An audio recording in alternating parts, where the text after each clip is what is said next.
હાલો વિદ્યાર્થી મિત્રો, કેમ છો બધા? મજામાં ને? કરંટ અફેર્સની ગામ ગપાટા સિરીઝની અંદર આપણા એપિસોડ નંબર 38 માં આપ સૌનું ખૂબ ખૂબ હાર્દિક સ્વાગત છે ને.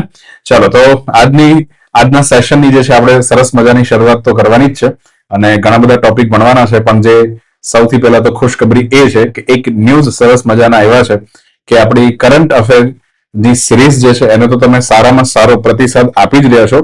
સાથે સાથે લર્નિંગ પોકેટ આપણી જે એપ્લિકેશન છે ને એને 1 લાખ કરતા વધારે જે છે ડાઉનલોડ કમ્પ્લીટ થયા છે. તો એક મેજર માઇલસ્ટોન જે છે આપણી ચેનલનો પૂરો થયો છે અને આ આપ સૌ વિદ્યાર્થી મિત્રો જે તમે પ્રેમ વરસાવી રહ્યા છો એના કારણે જ આ પોસિબલ થયું છે.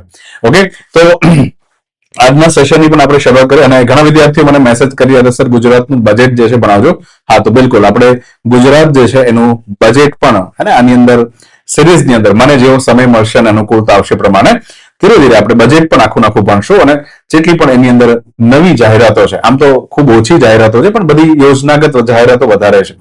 તો ખાસ કરીને સીસી ની અંદર પણ યોજનાઓ ખૂબ પૂછવાના છે, એક આખો અલગ સેક્શન છે. તો લોંગ ટર્મ વિઝન સાથે જે વિદ્યાર્થી તૈયારી કરતા હોય તો એને ખાસ આપણું જયારે આ સેશન જે છે એની સાથે કન્ટિન્યુ જોડાયેલા રહેજો અને હું બજેટ જે છે વચ્ચે મૂકી દઈશ. ચાલો તો આજના સેશનની આપણે વિધિવત રીતના શરૂઆત કરીએ. આજના સેશનની અંદર આપણે એક તો અટલ ઇનોવેશન મિશન જે છે એની એક નવી પહેલ જે છે ચાલુ કરી છે એના વિશે જોવાનું. આ સ્કાય સ્ટિંગ કરીને જે એક આખી મિસાઇલ છે એના વિશે નરેન્દ્ર મોદી અને ઇઝરાયલ વચ્ચે જે કરાર જે છે થવા જઈ રહ્યા છે એની પણ થોડી વાત કરવાની છે. આ ઉપરાંત ઘણા બધા ન્યૂઝ ચર્ચામાં છે, તો વિધિવત રીતના જે છે આપણે આપણા સેશનની શું કરીએ, શરૂઆત કરીએ. અને આ ઉપરાંત એ તો યાદ જ રાખજો કે લાસ્ટની અંદર જાન્યુઆરી 2026 નું રિકેપ જે છે એ ચાલુ છે અને હું બહુ જ લેટ પણ જાન્યુઆરીનું એટલા માટે ભણાવું છું કે મગજ જે છે એની અંદર રિફ્રેશમેન્ટ થયા કરે, બરાબર? હા, તો અલ્ટિમેટલી જે છે સેશન જે છે છેક સુધી તમારે કન્ટિન્યુઅસલી જોવાનો છે. પૂરેપૂરો ફોકસ હવે આપણી આ આખી ડિસ્કશન દરમિયાન તમારે રાખવાનો છે. ચલો તો શરૂ કરીએ આજની કરંટ અફેરની ગામ ગપાટા સિરીઝ. અને પહેલો પ્રશ્ન તમારી સામે આવે છે. અટલ ઇનોવેશન 2.0 હેઠળ પ્રથમ સ્ટેટ ઇનોવેશન મિશન પ્રથમ સ્ટેટ ઇનોવેશન મિશન જે છે કયા રાજ્યની અંદર શરૂ કરવામાં આવ્યું? આપણે બધા જ જાણીએ છીએ કે નીતિ આયોગ જે છે ભારતની એક થિંક ટેન્ક છે ને. હા, યોજના આયોગ જે છે એનું સ્થાન લીધેલું. તો નીતિ આયોગ જે છે જે ભારતની અંદર વિચારવાનું કામ કરે છે, થિંકિંગ કરવાનું કામ કરે અને એના દ્વારા જે છે એક સરસ મજાનું મિશન ભારતમાં ચાલી રહ્યું, નામ છે અટલ ઇનોવેશન મિશન. વાત છે ભારતની અંદર ઇનોવેશનની આખી ડાયનેમિક્સ જે છે સુધારવાની વાત છે. હવે આપણને નવાઈ લાગશે, આપણો ભારત દેશ છે નવાચારની અંદર કેટલો પાછળ છે એક તો 2025 નો જે રેન્ક છે ગ્લોબલ ઇનોવેશન ઇન્ડેક્સ, એમાં ઇન્ડિયાનો રેન્ક લગભગ 38મો છે. 38મો રેન્ક ભારતનો છે વિશ્વની ઇકોનોમીમાં. પહેલું તો આ સમજો. બીજું, ખાસ કરીને ભારતમાં ભારત સરકાર કોઈ નવી વસ્તુ કરવા પાછળ કેટલો ખર્ચ કરે છે.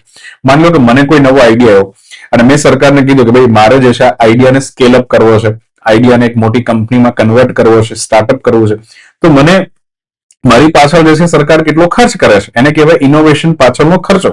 તો ઇનોવેશન પાછળનો ખર્ચામાં ભારત જે છે લગભગ ખાલી 0.3% થી લઈ 0.6% સુધી જે છે જીડીપીના હિસાબે આપણે માપીએ છીએ.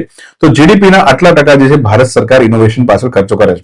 કમ્પેરેટિવ સ્ટડીની વાત કરું ને તો સૌથી વધારે ઇઝરાયલ જે છે ઇઝરાયલ જે છે સૌથી વધારે ઇનોવેશન પાછળ, એની પાસે જબરદસ્ત ટેકનોલોજી એટલા માટે છે કારણ કે એના એના દેશની અંદર ઇનોવેશન પર વધારે ધ્યાન આપવામાં લગભગ જીડીપીના 4% જેટલો ખર્ચ કરે છે. ચાઇનાની વાત કરું, ચાઇના જે છે લગભગ 2% જેટલો ખર્ચ કરે છે, આપણે 0.6%.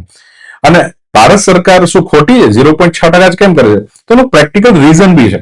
કારણ કે ભારતમાં ઇનોવેશન પાછળ ખર્ચ કરવા જઈએ ને તો આપણા વાળા થોડા ઉલ્લુ બનાવવા બહુ માસ્ટર છે કે નવી વસ્તુ કંઈક લાવવાનું કીધું, નવો પ્રોજેક્ટ લાવવાનું કીધું હોય તો અહીંયાથી આમથી આમ જોડી તોડીને નવું છે એમ કરીને પધરાવી દેવાનું. જોડી તો નવાચારના નામે, ક્યુરિયોસિટીના નામે જે કંઈક યુનિક વસ્તુ બનવી જોઈએ એ ભારતની અંદર ખૂબ ઓછી બને. એની પાછળ ઘણા બધા રીઝન જવાબદાર છે. આપણી ફટીચર ટાઈપની એજ્યુકેશન સિસ્ટમ પણ આની પાછળ રિસ્પોન્સિબલ છે. તો અહીંયા છતાં બી આપણે જો આ જ વસ્તુ છે ગવર્મેન્ટની અંદર શું કરવા જવાનું, પોઝિટિવ એપ્રોચ સાથે જવાનું હોય છે. તો અહીંયા ઈચ્છા એ છે કે છતાં બી આપણે પ્રયત્ન કરવાનો છે. તો આખું એક નવો કાર્યક્રમ ચાલુ કર્યો છે સ્ટેટ ઇનોવેશન મિશન. એક રાજ્યને ડેડિકેટેડલી ફોકસમાં લઈ અને એક આખું એક ઇકોસિસ્ટમ જે છે બનાવવાની વાત છે. તો સમજીએ. તાજેતરમાં ત્રિપુરાની અંદર જે છે સ્ટેટ ઇનોવેશન મિશન ચાલુ થયું છે. સમજીએ. તો ત્રિપુરા જે છે ભારતનું પ્રથમ રાજ્ય બન્યું છે જેમાં મિશન ચાલુ થયું છે. નીતિ આયોગનો જે અટલ ઇનોવેશન 2.0 નામનો જે પ્રોગ્રામ છે, બીજું વર્ઝન, એના અંતર્ગત થયું છે. હવે અહીંયા વાત શું છે? વાત એવી છે કે દેશની જરૂરિયાત અને રાજ્યની વિશિષ્ટતા બેને આપણે કનેક્ટ કરવાની છે. ત્રિપુરાની અંદર કંઈક યુનિક વસ્તુ બનતી હોય, સામે કન્ટ્રીને પણ એની જરૂર હોય, તો બંનેને કનેક્ટ કરે એવી કંઈક નવી પ્રોડક્ટ નિર્માણ થાય અથવા નવી સર્વિસ નિર્મિત થાય. આ જે છે એના માટે આખી ઇકોસિસ્ટમ બનાવવાની વાત છે. હે ને? તો આખી આ ત્રિપુરા જે છે એમાં ઇકોસિસ્ટમ બનાવવા માટે પહેલી વખત જે છે પ્રોજેક્ટ ચાલુ થઈ રહ્યો છે. હવે સ્ટેટ ઇનોવેશન મિશન લાગુ કઈ રીતના થશે? ત્રિપુરાની અંદર છે ને લગભગ 8 જેટલા જિલ્લાઓ છે. 8 જિલ્લામાં જો કોઈ પણ વ્યક્તિને મગજમાં એવું શું છે કે મારી પાસે કોઈક નવું સ્ટાર્ટઅપ છે, એને કોન્ટેક્ટ કરવાનો ટી નેસ્ટ નામની સંસ્થાને. હવે ટી નેસ્ટ શું છે? Tripura nurturing entrepreneurship and startup. Nurturing એટલે કોઈ વસ્તુને મોટી કરવી, એને પોષણ આપવું. જેમ કે આ સ્ટાર્ટઅપ બિચારું નાનું હોય, મોટું કરવું છે. એન્ટરપ્રિન્યોરશિપ એટલે કોઈ નવા ધંધામાં સાહસ કરવા માટે જતા હોય એવા લોકો, એટલે કે સ્ટાર્ટઅપ ખોલવા જતા હોય. તો Tripura nurturing entrepreneurship and startup T nest કરીને એક બેઝિકલી એક સંગઠન, એક ભવન હશે, એક બિલ્ડિંગ હશે, આખી સંસ્થા હશે. 8 જિલ્લામાંથી કોઈ પણ વ્યક્તિને નવું સ્ટાર્ટઅપ ખોલવાની ઈચ્છા થાય તો ટી નેસ્ટ નો કોન્ટેક્ટ કરવાનો. અને ટી નેસ્ટ એક પ્રકારનું ડેડિકેટેડ ઇન્ક્યુબેશન સેન્ટર રહેશે, કે જ્યાં તમે કોઈ પણ તમારો નવો વિચાર તમે આપી શકો અને આગળ જઈને તમારું સ્ટાર્ટઅપ જે છે એને કઈ રીતના આગળ વધારવું એના માટેની તમામ સલાહ જે છે આપવામાં આવશે. અલ્ટિમેટલી ટી નેસ્ટ નું કામ એવું રહેશે કે મેક ફ્રોમ ત્રિપુરા, કે ત્રિપુરામાંથી કંઈક બનાવો, એની વિશિષ્ટતા સાથે કંઈક જાઓ અને દેશની જરૂરિયાતને પૂરી કરો. દેશને આજે ઘણી બધી સોલ્યુશન્સની જરૂર છે, તો તમારી પાસે કોઈ નવો આઈડિયા હોય તો તમે ત્રિપુરામાં બનાવવાનું ત્રિપુરાના રિસોર્સિસ યુઝ કરવાના અને કંઈક નવો આઈડિયા જનરેટ કરો તો સરકાર તમને ભરભરને રૂપિયા આપશે. આના માટે ડિસ્ટ્રિક્ટ ઇનોવેશન ફેલોશિપ કરીને પણ એક પ્રોગ્રામ, ડિસ્ટ્રિક્ટ એટલે જિલ્લો, મતલબ 8 જિલ્લામાંથી માની લો કોઈ એક જિલ્લો છે અને એની અંદર કોઈ ઇનોવેટર વ્યક્તિ છે જેની પાસે નવો આઈડિયા છે, તો એને ફેલોશિપ આપવામાં આવશે. ફેલોશિપ એટલે શું? કે વ્યક્તિ, તું ભાઈ તારું કામ કર, તું કંઈક નવો પ્રોજેક્ટ કર, તને જે છે તારે ખૂબ રૂપિયા આપવામાં આવશે. તો રૂપિયાનું ટેન્શન બિલકુલ લેવાનું નથી, કારણ કે દરેક વ્યક્તિને કંઈક નવું કરવું હોય તો એક મગજમાં એ જ ચિંતા હોય કે ભાઈ આની પાછળનું ફંડ ક્યાંથી આવશે. તો ભારતમાં પ્રથમ વખત કંઈક આવી ફેલોશિપ આપવામાં આવી છે, એ પણ યાદ રાખજો, ઇનોવેશન માટેની ફેલોશિપ. તો આ છે સ્ટેટ ઇનોવેશન મિશન, ત્રિપુરાથી ચાલુ થયું છે, પાયલોટ પ્રોજેક્ટ છે, પછી આખા ભારતની અંદર લાગુ કરવામાં આવશે. બરાબર? ચલો, તો અહીં આન્સર આવશે ત્રિપુરા. આગળ વધીએ. રેલ ટેક નીતિ અને બીજું છે ERCT, electronic railway claim tribunal. આ બંને જે છે ભારતની અંદર બહુ જ મોટા રિફોર્મ્સ જે છે અશ્વિની વૈષ્ણવ દ્વારા લેવામાં આવ્યા છે, આપણા રેલવે મંત્રી દ્વારા. તો ભારતની એવી કઈ ઇનિશિયેટિવ, કઈ પહેલ છે કે જેના અંતર્ગત બેઝિકલી આ બે અને અલ્ટિમેટલી વસ્તુ, આ બે રિફોર્મ્સ જે છે ભારતની અંદર ઇમ્પ્લિમેન્ટ થશે. રેલવે સેક્ટરને આમૂલચૂલ સુધારવાની વાત છે. તો ધ્યાનથી સમજો. તાજેતરમાં રેલવે દ્વારા જે છે કે આખી પહેલ ચાલુ કરવામાં આવી કે એક વર્ષની અંદર કેટલા અઠવાડિયા હોય? 52 અઠવાડિયા. દરેક અઠવાડિયામાં કંઈક ને કંઈક આપણે રિફોર્મ્સ લેવાના થાય છે. તો 52 રિફોર્મ્સ આપણે લેશું 52 અઠવાડિયામાં, તો ઘણી બધી જગ્યા પર રેલવે જે છે એ અત્યારે જે છે એના કરતા ઘણી આગળ વધી જશે. તો અહીંયા કેન્દ્રીય મંત્રી આપણા અશ્વિની વૈષ્ણવે એક નવી ઇનિશિયેટિવ જાહેર કર્યું છે અને એના અંતર્ગત, આ પહેલ અંતર્ગત બે વસ્તુ ડિક્લેર કરી છે. પહેલું, રેલ ટેક નીતિ. રેલ ટેક નીતિ બે શબ્દોથી બનેલું છે, રેલ વત્તા ટેક. બરાબર? રેલ વત્તા ટેક મતલબ રેલવેની અંદર ટેકનોલોજી મારે લાવવાની છે. બીજું, રેલવે ક્લેમ ટ્રિબ્યુનલ. બરાબર? અને એ પણ પાછી ઇલેક્ટ્રોનિક બનવા જઈ રહી. એટલે નવું આની અંદર શું છે? જો રેલવે ક્લેમ ટ્રિબ્યુનલ તો ઓલરેડી ભારતની અંદર છે, ઘણી બધી છે, બરાબર, પણ એની ઇલેક્ટ્રોનિકલી જે છે એનું કામ જે છે થોડું ડિજિટલ થવા જઈ રહ્યું છે. એટલે આ પણ એક પ્રકારનું ડિજિટલ વસ્તુ છે. હું શું છે આગળ ડિટેલમાં સમજાવું. ટૂંકમાં રેલવેની અંદર જે છે બેઝિકલી ટેકનોલોજી જે છે ઇન્ટિગ્રેટ કરવા માટેનું શાસનનું બહુ જ મોટું કદમ એટલે બે વસ્તુ છે, રેલ ટેક પોલિસી અને રેલવે ક્લેમ ટ્રિબ્યુનલ. અને બધું જે છે 52 રિફોર્મ્સ ઇન 52 વીક્સ અંતર્ગત રેલવે લઈ રહી છે. હવે આપણે પહેલા સમજીએ રેલ ટેક પોલિસી શું છે. હવે તમને ખબર હોય તો આપણા સંરક્ષણ મંત્રાલય એટલે કે ડિફેન્સ મિનિસ્ટ્રીની અંદર, ડિફેન્સ મિનિસ્ટ્રી જે છે એની અંદર એક પ્રોગ્રામ ચાલે છે, એનું નામ છે આઈડેક્સ. બરાબર? આયોડેક્સ નહીં, innovation for defence excellence. Innovation for defence excellence. IDEX નું કામ શું છે? આપણા ભારતનો એક જવાન છે અને આપણે જોઈએ છે કે આ જવાન પાસે એવું સૂટ નથી કે એમાં ગોળી જે છે એને અટકાવી શકે.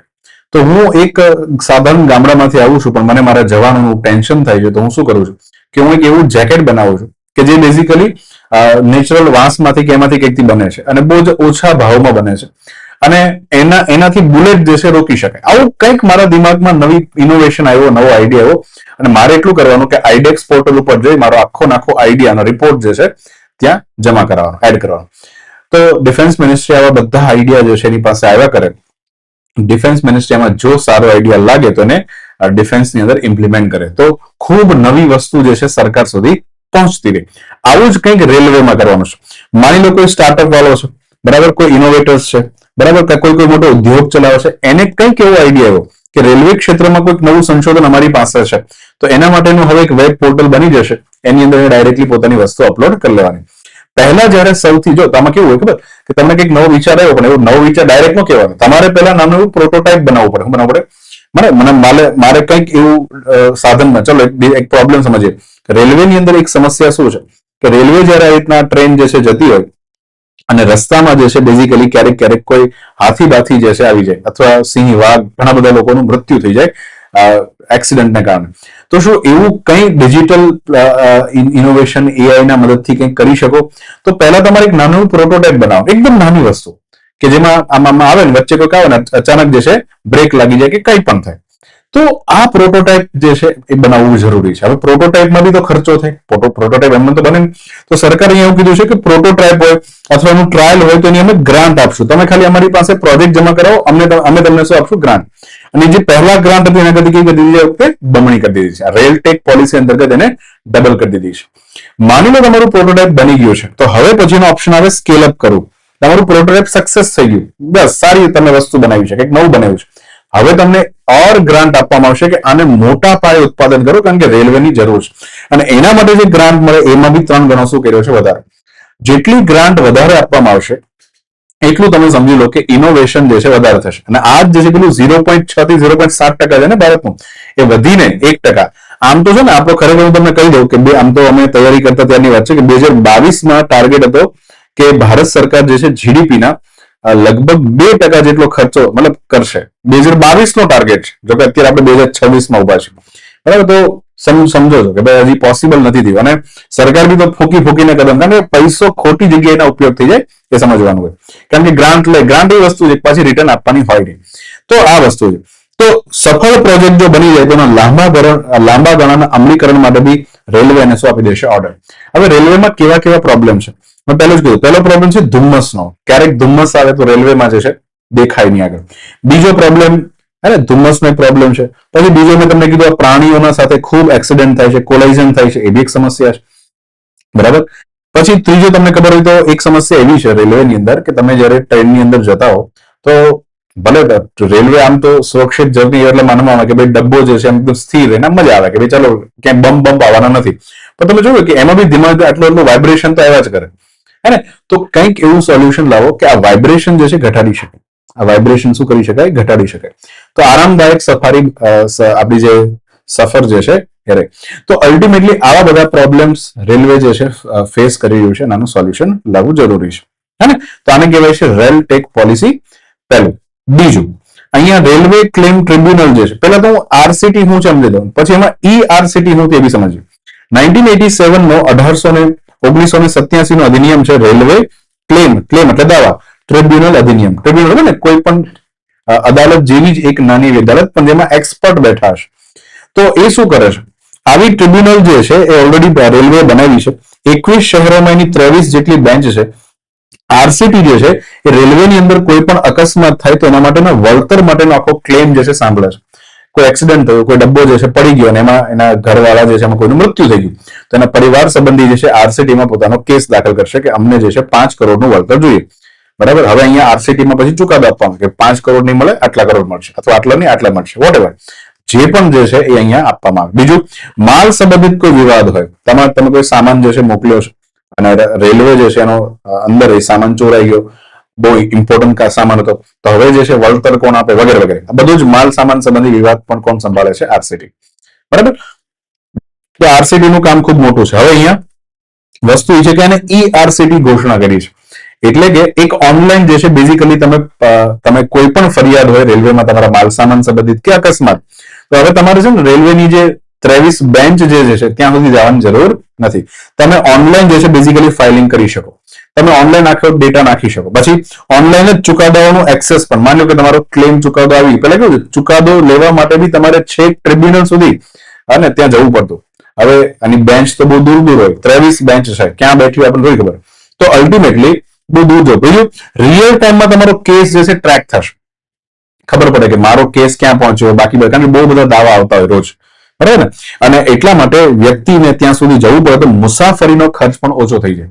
અને અહીંયા એ પણ વાત છે કે હાઇબ્રિડ સુનાવણી પણ થશે, ઓફલાઈન અને ઓનલાઈન. કે ભાઈ અમુક વસ્તુમાં જરૂરી નથી કે વ્યક્તિ જે છે સીધો બેન્ચ સુધી આવે, કટઘરામાં ઉભો રહે અને આખો કેસ સાંભળવામાં આવે, એટલું લાંબુ કરવાની જરૂર નથી.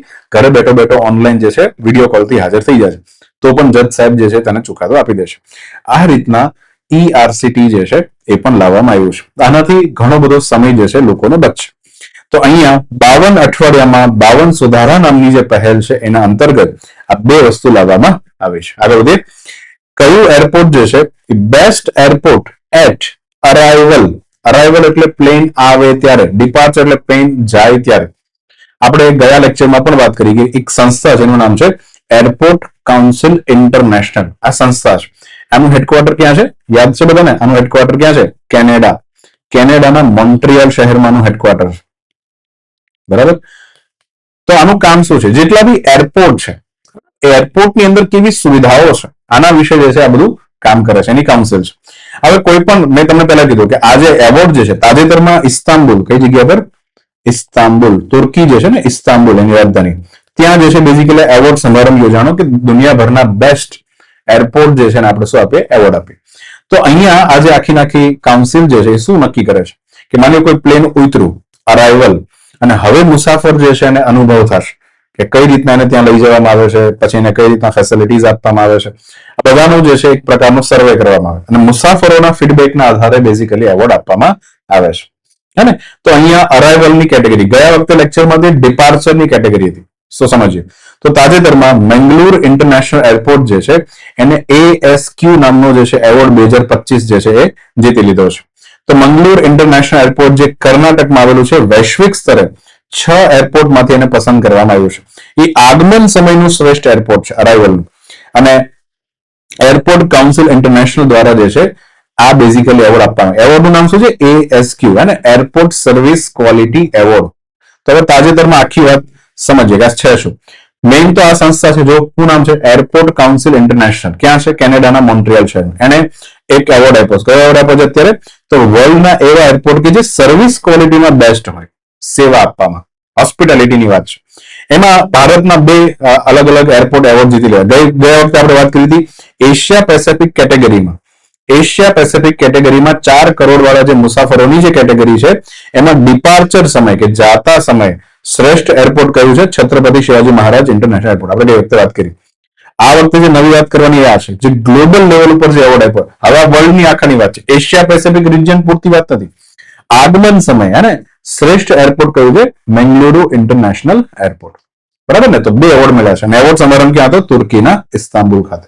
તો અહીંયા આન્સર આવશે મંગલુરુ ઇન્ટરનેશનલ એરપોર્ટ. INS અંજદીપ જે છે એ કયા બંદર ઉપર તાજેતરમાં કમિશન થયું છે? કાર્યરત થયું એટલે કમિશન થયું છે, બરાબર. તો તાજેતરમાં ચેન્નઈ બંદર ઉપર જે છે INS અંજદીપને કમિશન કરવામાં આવ્યું છે. સમજીએ. તાજ સમાચારમાં છે કે 27 ફેબ્રુઆરી 2026 ના રોજ INS અંજદીપ જે છે એ ચેન્નઈ બંદર ઉપર જે છે કામ કરવાનું શું કીધું? ચાલ, કોઈ પણ નવું જે છે શિપ બને તો પહેલા એનું ટ્રાયલ થાય મેન્યુફેક્ચરિંગ બાદ, અને ઘણા બધા ટ્રાયલમાંથી પસાર થાય પછી એને એકચ્યુઅલી સર્વિસમાં લાવવામાં આવે. બહુ સારો દિવસ કહેવાય કે હવે આ જહાજ જે છે ભારતની સેવા કરશે. એને કહેવાય કમિશનનો સમય. તો આપણા ભારતનો એક બહુ જ મોટો પ્રોજેક્ટ ચાલી રહ્યો છે, એનું નામ છે એન્ટી સબમરીન વોરફેર. સમજો ધ્યાનથી, એન્ટી સબમરીન વોરફેર, કે યુદ્ધ સમય દરમિયાન મારે સબમરીનને તોડી નાખવી છે, પણ કઈ જગ્યા પર તોડવી છે? વચ્ચેના બ્લુ પાણીમાં નહીં, એકદમ છીછરા પાણીમાં. તો એને કહેવાય છે શેલો વોટર. શેલો વોટર, છીછરું પાણી. છીછરું પાણી ક્યાં હોય? દરિયાના કિનારે હોય. તો એના માટેનો આ ક્રાફ્ટ આ બધું બનાવવાનું. તો એવો આખો પ્રોજેક્ટ છે, બરાબર. હવે આમાં આપણે 2 ઓલરેડી, અને INS ઇન્ડિયન નેવલ શિપ આપણે 2 તો બનાવી દીધી, આ ત્રીજી છે. બરાબર. તો તાજેતરમાં આઈએનએસ અંજદીપ વિશે વાત કરીએ તો અંજદીપ નામનો ટાપુ છે અને કારવાર ના કિનારે, હે તો ત્યાં જે છે બેઝિકલી એના પરથી આને નામ શું આપવામાં આવ્યું છે, આઈએનએસ અંજદીપ. હવે આ દરિયાકાંઠામાં જે સિક્યુરિટી છે અને દરિયાકાંઠા સુધી જો સબમરીન પહોંચી ગઈ તો એને સબમરીનને રોકવા માટે જે છે આ યુદ્ધ ક્ષમતાને શું બનાવે છે, મજબૂત બનાવે છે. આની અંદર 80% વધુ આપણે ઇન્ડિજિનિયસ સ્વદેશી સામગ્રી વાપરી છે અને આ અને એન્ટી સબમરીન વોરફેર શેલો વોટરક્રાફ્ટ પ્રોગ્રામ હેઠળ બેઝિકલી બનાવવામાં આવ્યું છે. આ તો હવે સમજીએ. બે સંસ્થાઓ ભેગા થઈને નિર્માણ કર્યું છે. કલકત્તાની અંદર આવેલી garden reach ship builders and engineers, garden reach ship builders and engineers આ સંસ્થા ક્યાં છે, કલકત્તામાં, જેનું કામ છે ભારત સરકારના બધા જહાજ, સબમરીન વગેરે બનાવવું. આ ઉપરાંત એલએનટી પણ આની અંદર છે. એલએનટી નું જે તમિલનાડુના કટુપલ્લી વાળું જે ડિવિઝન છે, કારણ કે એલએનટી આખા ભારતમાં છે, તો આ ડિવિઝન આ બંને ભેગા થઈ 80% સ્વદેશી સામગ્રી વાપરીને બેઝિકલી આ આઈએનએસ અંજદીપ બને. અને ડોલ્ફિન હન્ટર પણ એવું ઉપનામ આપવામાં આવ્યું છે, બરાબર, કારણ કે ડોલ્ફિન જે છે જનરલી શેલો વોટર સુધી પહોંચી જાય, એકદમ દરિયાકાંઠા કિનારા સુધી પહોંચી જાય. એમ કોઈ સબમરીન જે છે એ પણ એક પ્રકારની ડોલ્ફિન છે અને એને હન્ટ કરવાની છે, એને શિકાર કરવાનો છે, બરાબર. તો ડોલ્ફિનને નથી મારવાની, અલ્ટિમેટલી દુશ્મન દેશની સબમરીનને મારવાની છે.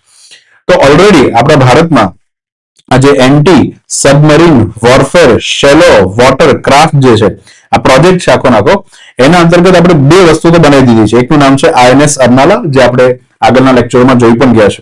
એક ઓલરેડી છે આઈએનએસ એન્ડ્રોક્સ અને હવે ત્રીજી છે, એનું નામ છે આઈએનએસ અંજદીપ. તો આપણે દરિયાકાંઠાની સુરક્ષાને મજબૂત કરી રહ્યા છે, બરાબર. તો આ મેં તમને કીધું છીછરા પાણીની અંદર ખાસ કરીને કોસ્ટલ દરિયાકાંઠાનો વિસ્તાર, જેને લિટરલ ઝોન પણ ઇંગ્લિશમાં કહેવાય, તો એના જોખમો શોધે છે અને ટ્રેક કરે છે અને કોઈ પણ સબમરીન હોય તો એને નેસ્ત નાબૂદ કરી દે છે ને.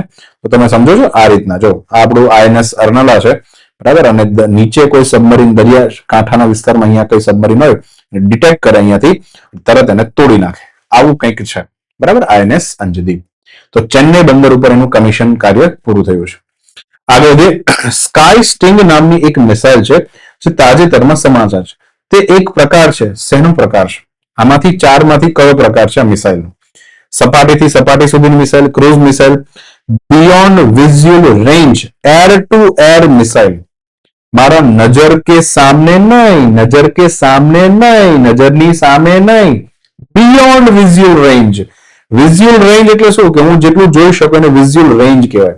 એની બહાર કોઈ વ્યક્તિ સરસ મજાનું યુદ્ધનું એરક્રાફ્ટ પ્લેન લઈને જતો હોય અને એની કોકપીટમાં બેઠો હોય તો એને અમુક જગ્યા સુધી વિઝ્યુઅલી દેખાય કે ચલો સામે જે છે પાકિસ્તાનનો એરક્રાફ્ટ છે. એની આગળ મતલબ એની વિઝ્યુઅલ રેન્જ થી પણ આગળ જે છે કોઈ દુશ્મન દેશનું કોઈ જહાજ હોય, કોઈ પ્લેન હોય ને એને તોડવું હોય તો એવી મિસાઇલ બનાવી શકાય. એને જ કહેવાય BVRAAM, BVRM, હે ને, અથવા તો બેલિસ્ટિક. કઈ પ્રકારની મિસાઇલ તમારે કહેવાનું છે? તો અહીંયા આન્સર છે સ્કાય સ્ટિંગ, જે હમણાં તાજેતરમાં ચર્ચામાં છે, એ બીવી રામ એટલે બીવી નો રામ એવું નહીં, બીવી રામ પ્રકારની શું છે મિસાઇલ છે. તો તાજેતરમાં ચર્ચામાં એટલામાં છે કેમ કે ભારત અને ઇઝરાયલ વચ્ચે, કારણ કે મોદી સાહેબ અત્યારે ઇઝરાયલની વિઝિટ ઉપર હતા, તો ત્યાં જે છે બેઝિકલી આ ડિફેન્સ આખી ડીલ જે છે થવાની ચર્ચા થઈ રહી છે. તો સ્કાય સ્ટિંગ બીવી રામ જે છે ખરીદવા માટે ભારત જે છે ઇઝરાયલ જે છે એની સાથે વાટાઘાટ કરી રહ્યું છે. પ્રધાનમંત્રી નરેન્દ્ર મોદી ઇઝરાયલની રાજ્ય મુલાકાત દરમિયાન એની ચર્ચા ખૂબ થઈ. આપણા ભારતની વાયુસેનાના બે પ્લેન, એકનું નામ છે તેજસ, એકનું નામ છે સુખોઈ, બંને વિમાનની અંદર બેઝિકલી આપણે આ મિસાઇલ ફિટ કરવાના છે. અને આ મિસાઇલ જે છે ચાઇના અને પાકિસ્તાન કરતા પણ વધુ લાંબા અંતરની મિસાઇલ છે. અને એની પાસે જે BVRAM મિસાઇલ છે એના કરતા બી આપણી પાસે વધારે લાંબા રેન્જની મિસાઇલ છે. તો કીધું એમ beyond visual range air to air missile, હવામાંથી જ હવામાં મારવાનું છે. 180 થી 200 કિલોગ્રામ વજન છે, 250 કિલોમીટર સુધીની સ્ટ્રાઇક રેન્જ છે. એટલે મતલબ આનું વસ્તુ સમજો, અમદાવાદમાં આપણું પ્લેન ઉડતું હોય અને પાકિસ્તાનનું પ્લેન માની લો વલસાડ આસપાસ હોય, તો અમદાવાદથી મિસાઇલ છોડે તો એ મિસાઇલ સીધી વલસાડ ઉપર જે હવામાં રહેલું પ્લેન છે એને તોડ નાખે. આ સ્પીડ જે છે 5 મેચ, એટલે અવાજની ગતિ કરતા 5 ગણી ઝડપે જાય છે. આની અંદર બેઝિકલી સોલિડ ફ્યુલ રોકેટના 3 પલ્સીસ વાળી મોટર જે છે ફિટ કરવામાં આવી છે. અને બીજું સૌથી મોટી ઇમ્પોર્ટન્ટ વસ્તુ છે કે AI દ્વારા સંચાલિત છે, આર્ટિફિશિયલ ઇન્ટેલિજન્સ એની અંદર ઇન્ક્લુડેડ છે. તો સ્કાય સ્ટિંગ મિસાઇલ જે છે એની સાથે ઇઝરાયલ જે છે એનું જોઈન્ટ ડેવલપમેન્ટ માટે ભારત સરકાર જે છે ચર્ચા કરી રહ્યું છે. આગળ વધીએ. વિશ્વનું પ્રથમ સોવેરિયન એટલે જો સોવેરિયન એટલે શું થાય? સાર્વભૌમ. સાર્વભૌમ, બરાબર. તો વિશ્વનું sovereign financial cloud services, financial cloud services infrastructure કયા દેશ દ્વારા લોન્ચ કરવામાં આવ્યું હતું? એક દેશે તાજેતરમાં એક એવી ગજબની વસ્તુ કરી છે કે એક એવું ક્લાઉડ બનાવ્યું છે. ક્લાઉડ એટલે એક પ્રકારનો આ રીતના ડેટા સ્ટોરેજ હોય, લાઈનમાં ડેટા સ્ટોરેજ હોય, અને આ ક્લાઉડ જે છે, આ ડેટા સ્ટોરેજ જે છે, આ આખું સોવેરિયન રહેશે. મતલબ કે આની અંદર જે પણ ડેટા આવશે એની પર એ જ દેશનો પોતાનો અધિકાર રહેશે. અને આનો ઉપયોગ થવાનો છે ક્યાં? આનો ઉપયોગ થવાનો બેઝિકલી ફાઇનાન્શિયલ ક્ષેત્રમાં, એટલે કે બેંકોના ક્ષેત્રમાં. કયા ક્ષેત્રમાં? બેંક ટ્રાન્ઝેક્શન, રૂપિયાનું જે ટ્રાન્ઝેક્શન કરીએ તે. તો હવે વાત એવી છે કે આપણા કોઈ પણ દેશની અંદર દરેક વ્યક્તિ એક વ્યક્તિથી બીજા વ્યક્તિ સુધી શું મોકલતો હોય? પૈસા મોકલતો હોય. એને કહેવાય ફાઇનાન્શિયલ ટ્રાન્ઝેક્શન.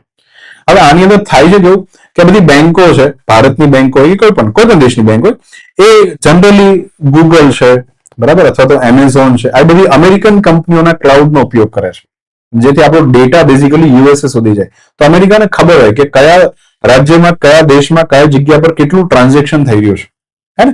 તો વાત એવી છે કે આ ટ્રાન્ઝેક્શન જે થયું, આપણો ડેટા આપણા દેશની અંદર રહેવો જોઈએ ને. આપણો ડેટા જે છે લોકલાઇઝ રહેવો જોઈએ. લોકલાઇઝ એટલે આપણા દેશની અંદર રહેવો જોઈએ, અને આપણા દેશ જે છે એનો જ પોતાનો સાર્વભૌમ અધિકાર એની પર હોવો જોઈએ.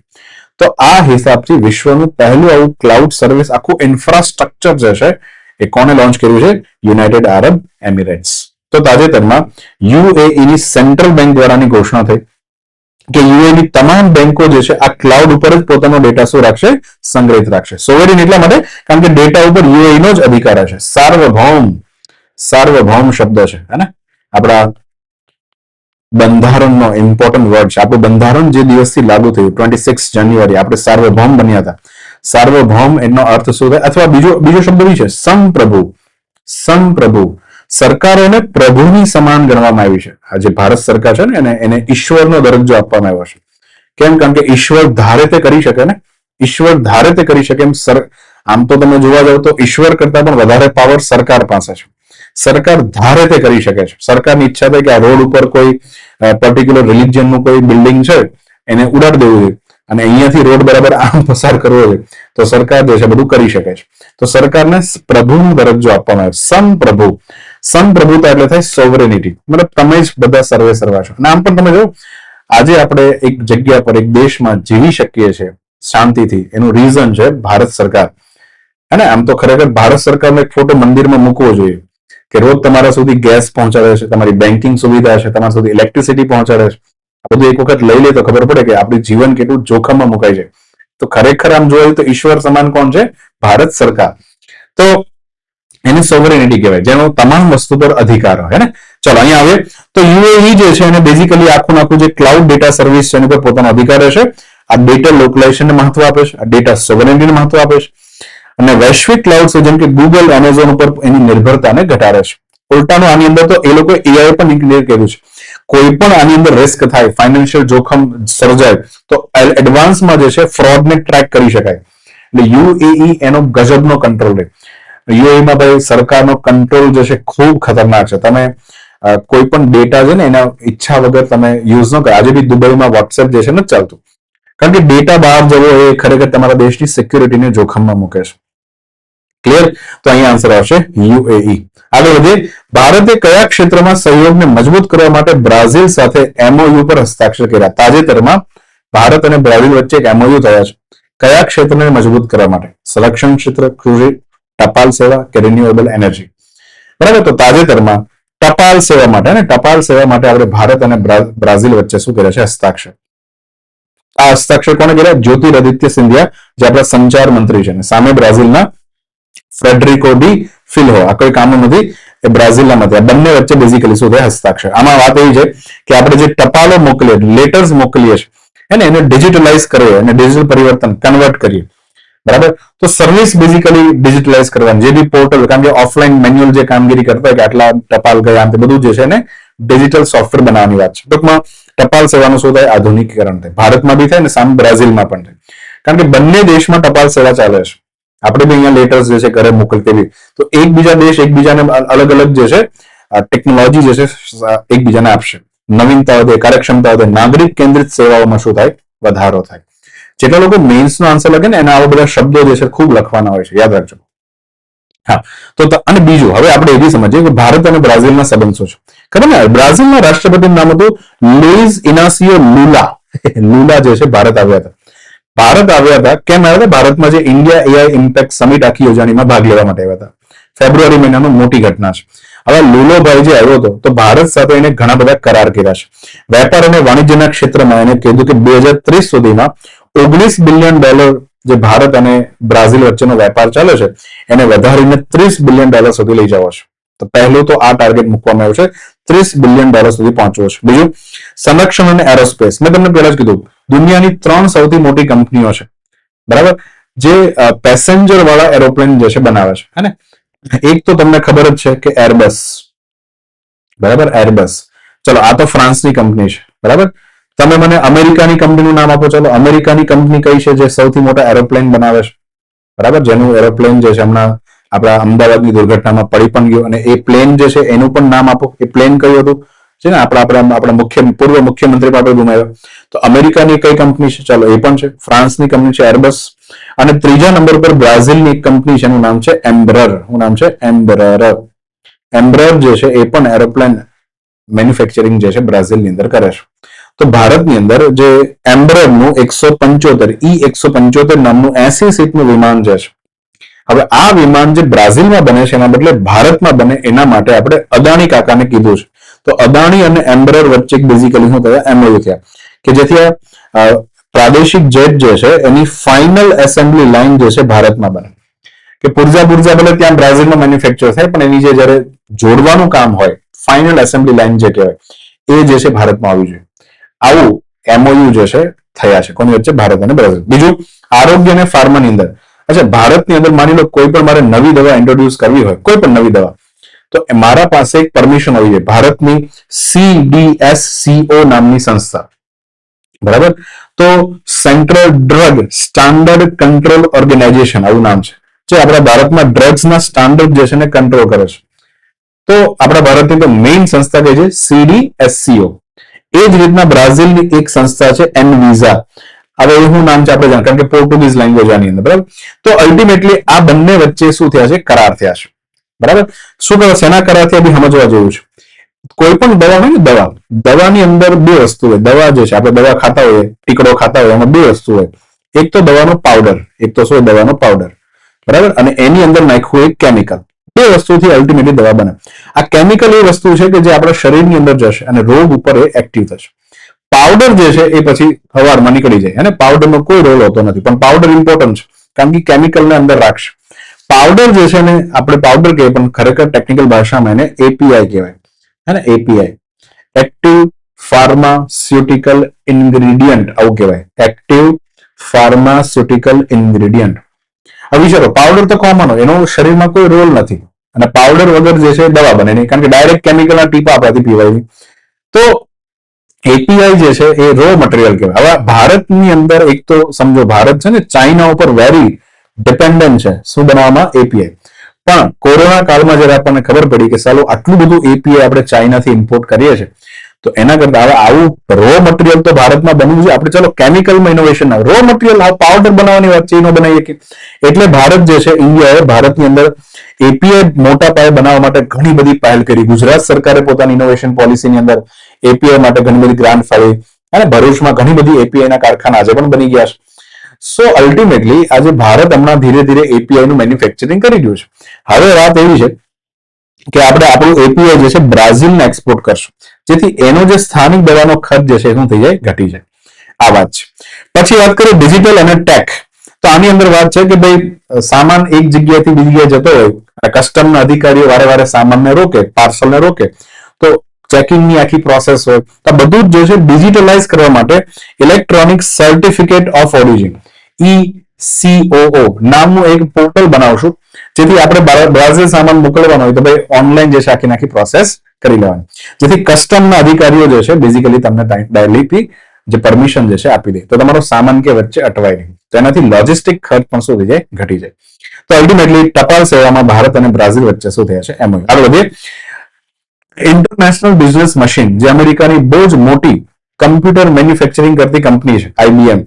આઈબીએમ ને તાજેતરે AI government and innovation centre જે છે એનું ઉદ્ઘાટન ભારતના કયા શહેરની અંદર કરવામાં આવ્યું? આમ તો આઈબીએમ નામની જે કંપની છે એને ઉત્તર પ્રદેશ સાથે ખૂબ સારો સંબંધ છે. એક ઐતિહાસિક ઘટના જે છે ઉત્તર પ્રદેશમાં બની હતી, આપણે જોશું આગળ. તો ઉત્તર પ્રદેશ હે ને આપણા યોગી આદિત્યનાથ દાદા જે છે એને આઈબીએમ નો કોન્ટેક્ટ કર્યો છે કે આઈબીએમ અહીંયા ભારતની અંદર બેઝિકલી ઇનોવેશન સેન્ટર બનાવશે એઆઈ આધારિત. બરાબર, હવે સમજો આખું શું છે. તો એઆઈ ગવર્નમેન્ટ ટેક અને ઇનોવેશન સેન્ટર લખનૌની અંદર, યુપી એનું કેપિટલ લખનૌની અંદર આ વસ્તુ ચાલુ થઈ છે. તાજેતરમાં આદિત્યનાથ અને આઈબીએમ ના સીઈઓ છે અરવિંદ કૃષ્ણા, બંને આઈબીએમ ના આટલી મોટી જાયન્ટ કંપનીના સીઈઓ ભારતીય છે. બંને દ્વારા શું કરવાનું ઉદ્ઘાટન કર્યું. ઉત્તર પ્રદેશમાં એઆઈ સંચાલિત ગવર્નમેન્ટને પ્રોત્સાહન મળે એના માટે મેં યુપીની ઈચ્છા છે, ઉત્તર પ્રદેશની ઈચ્છા છે કે આખું ઉત્તર પ્રદેશમાં જેટલી બી સરકારી સેવાઓ છે બધામાં એઆઈ આવી જાય.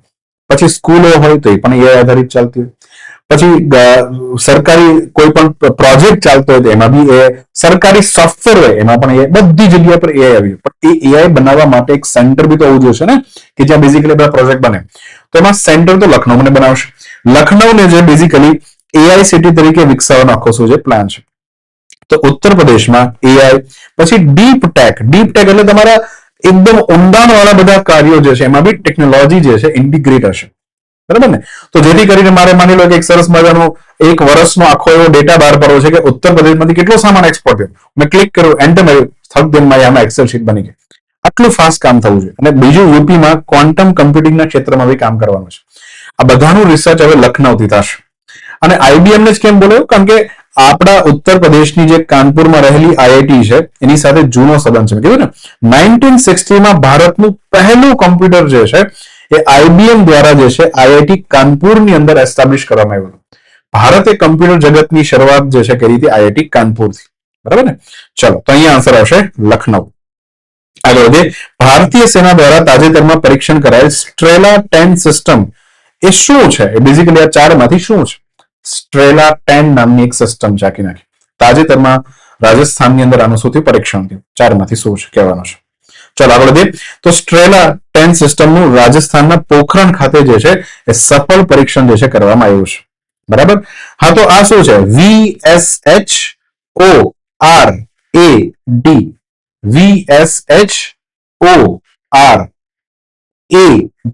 બરાબર?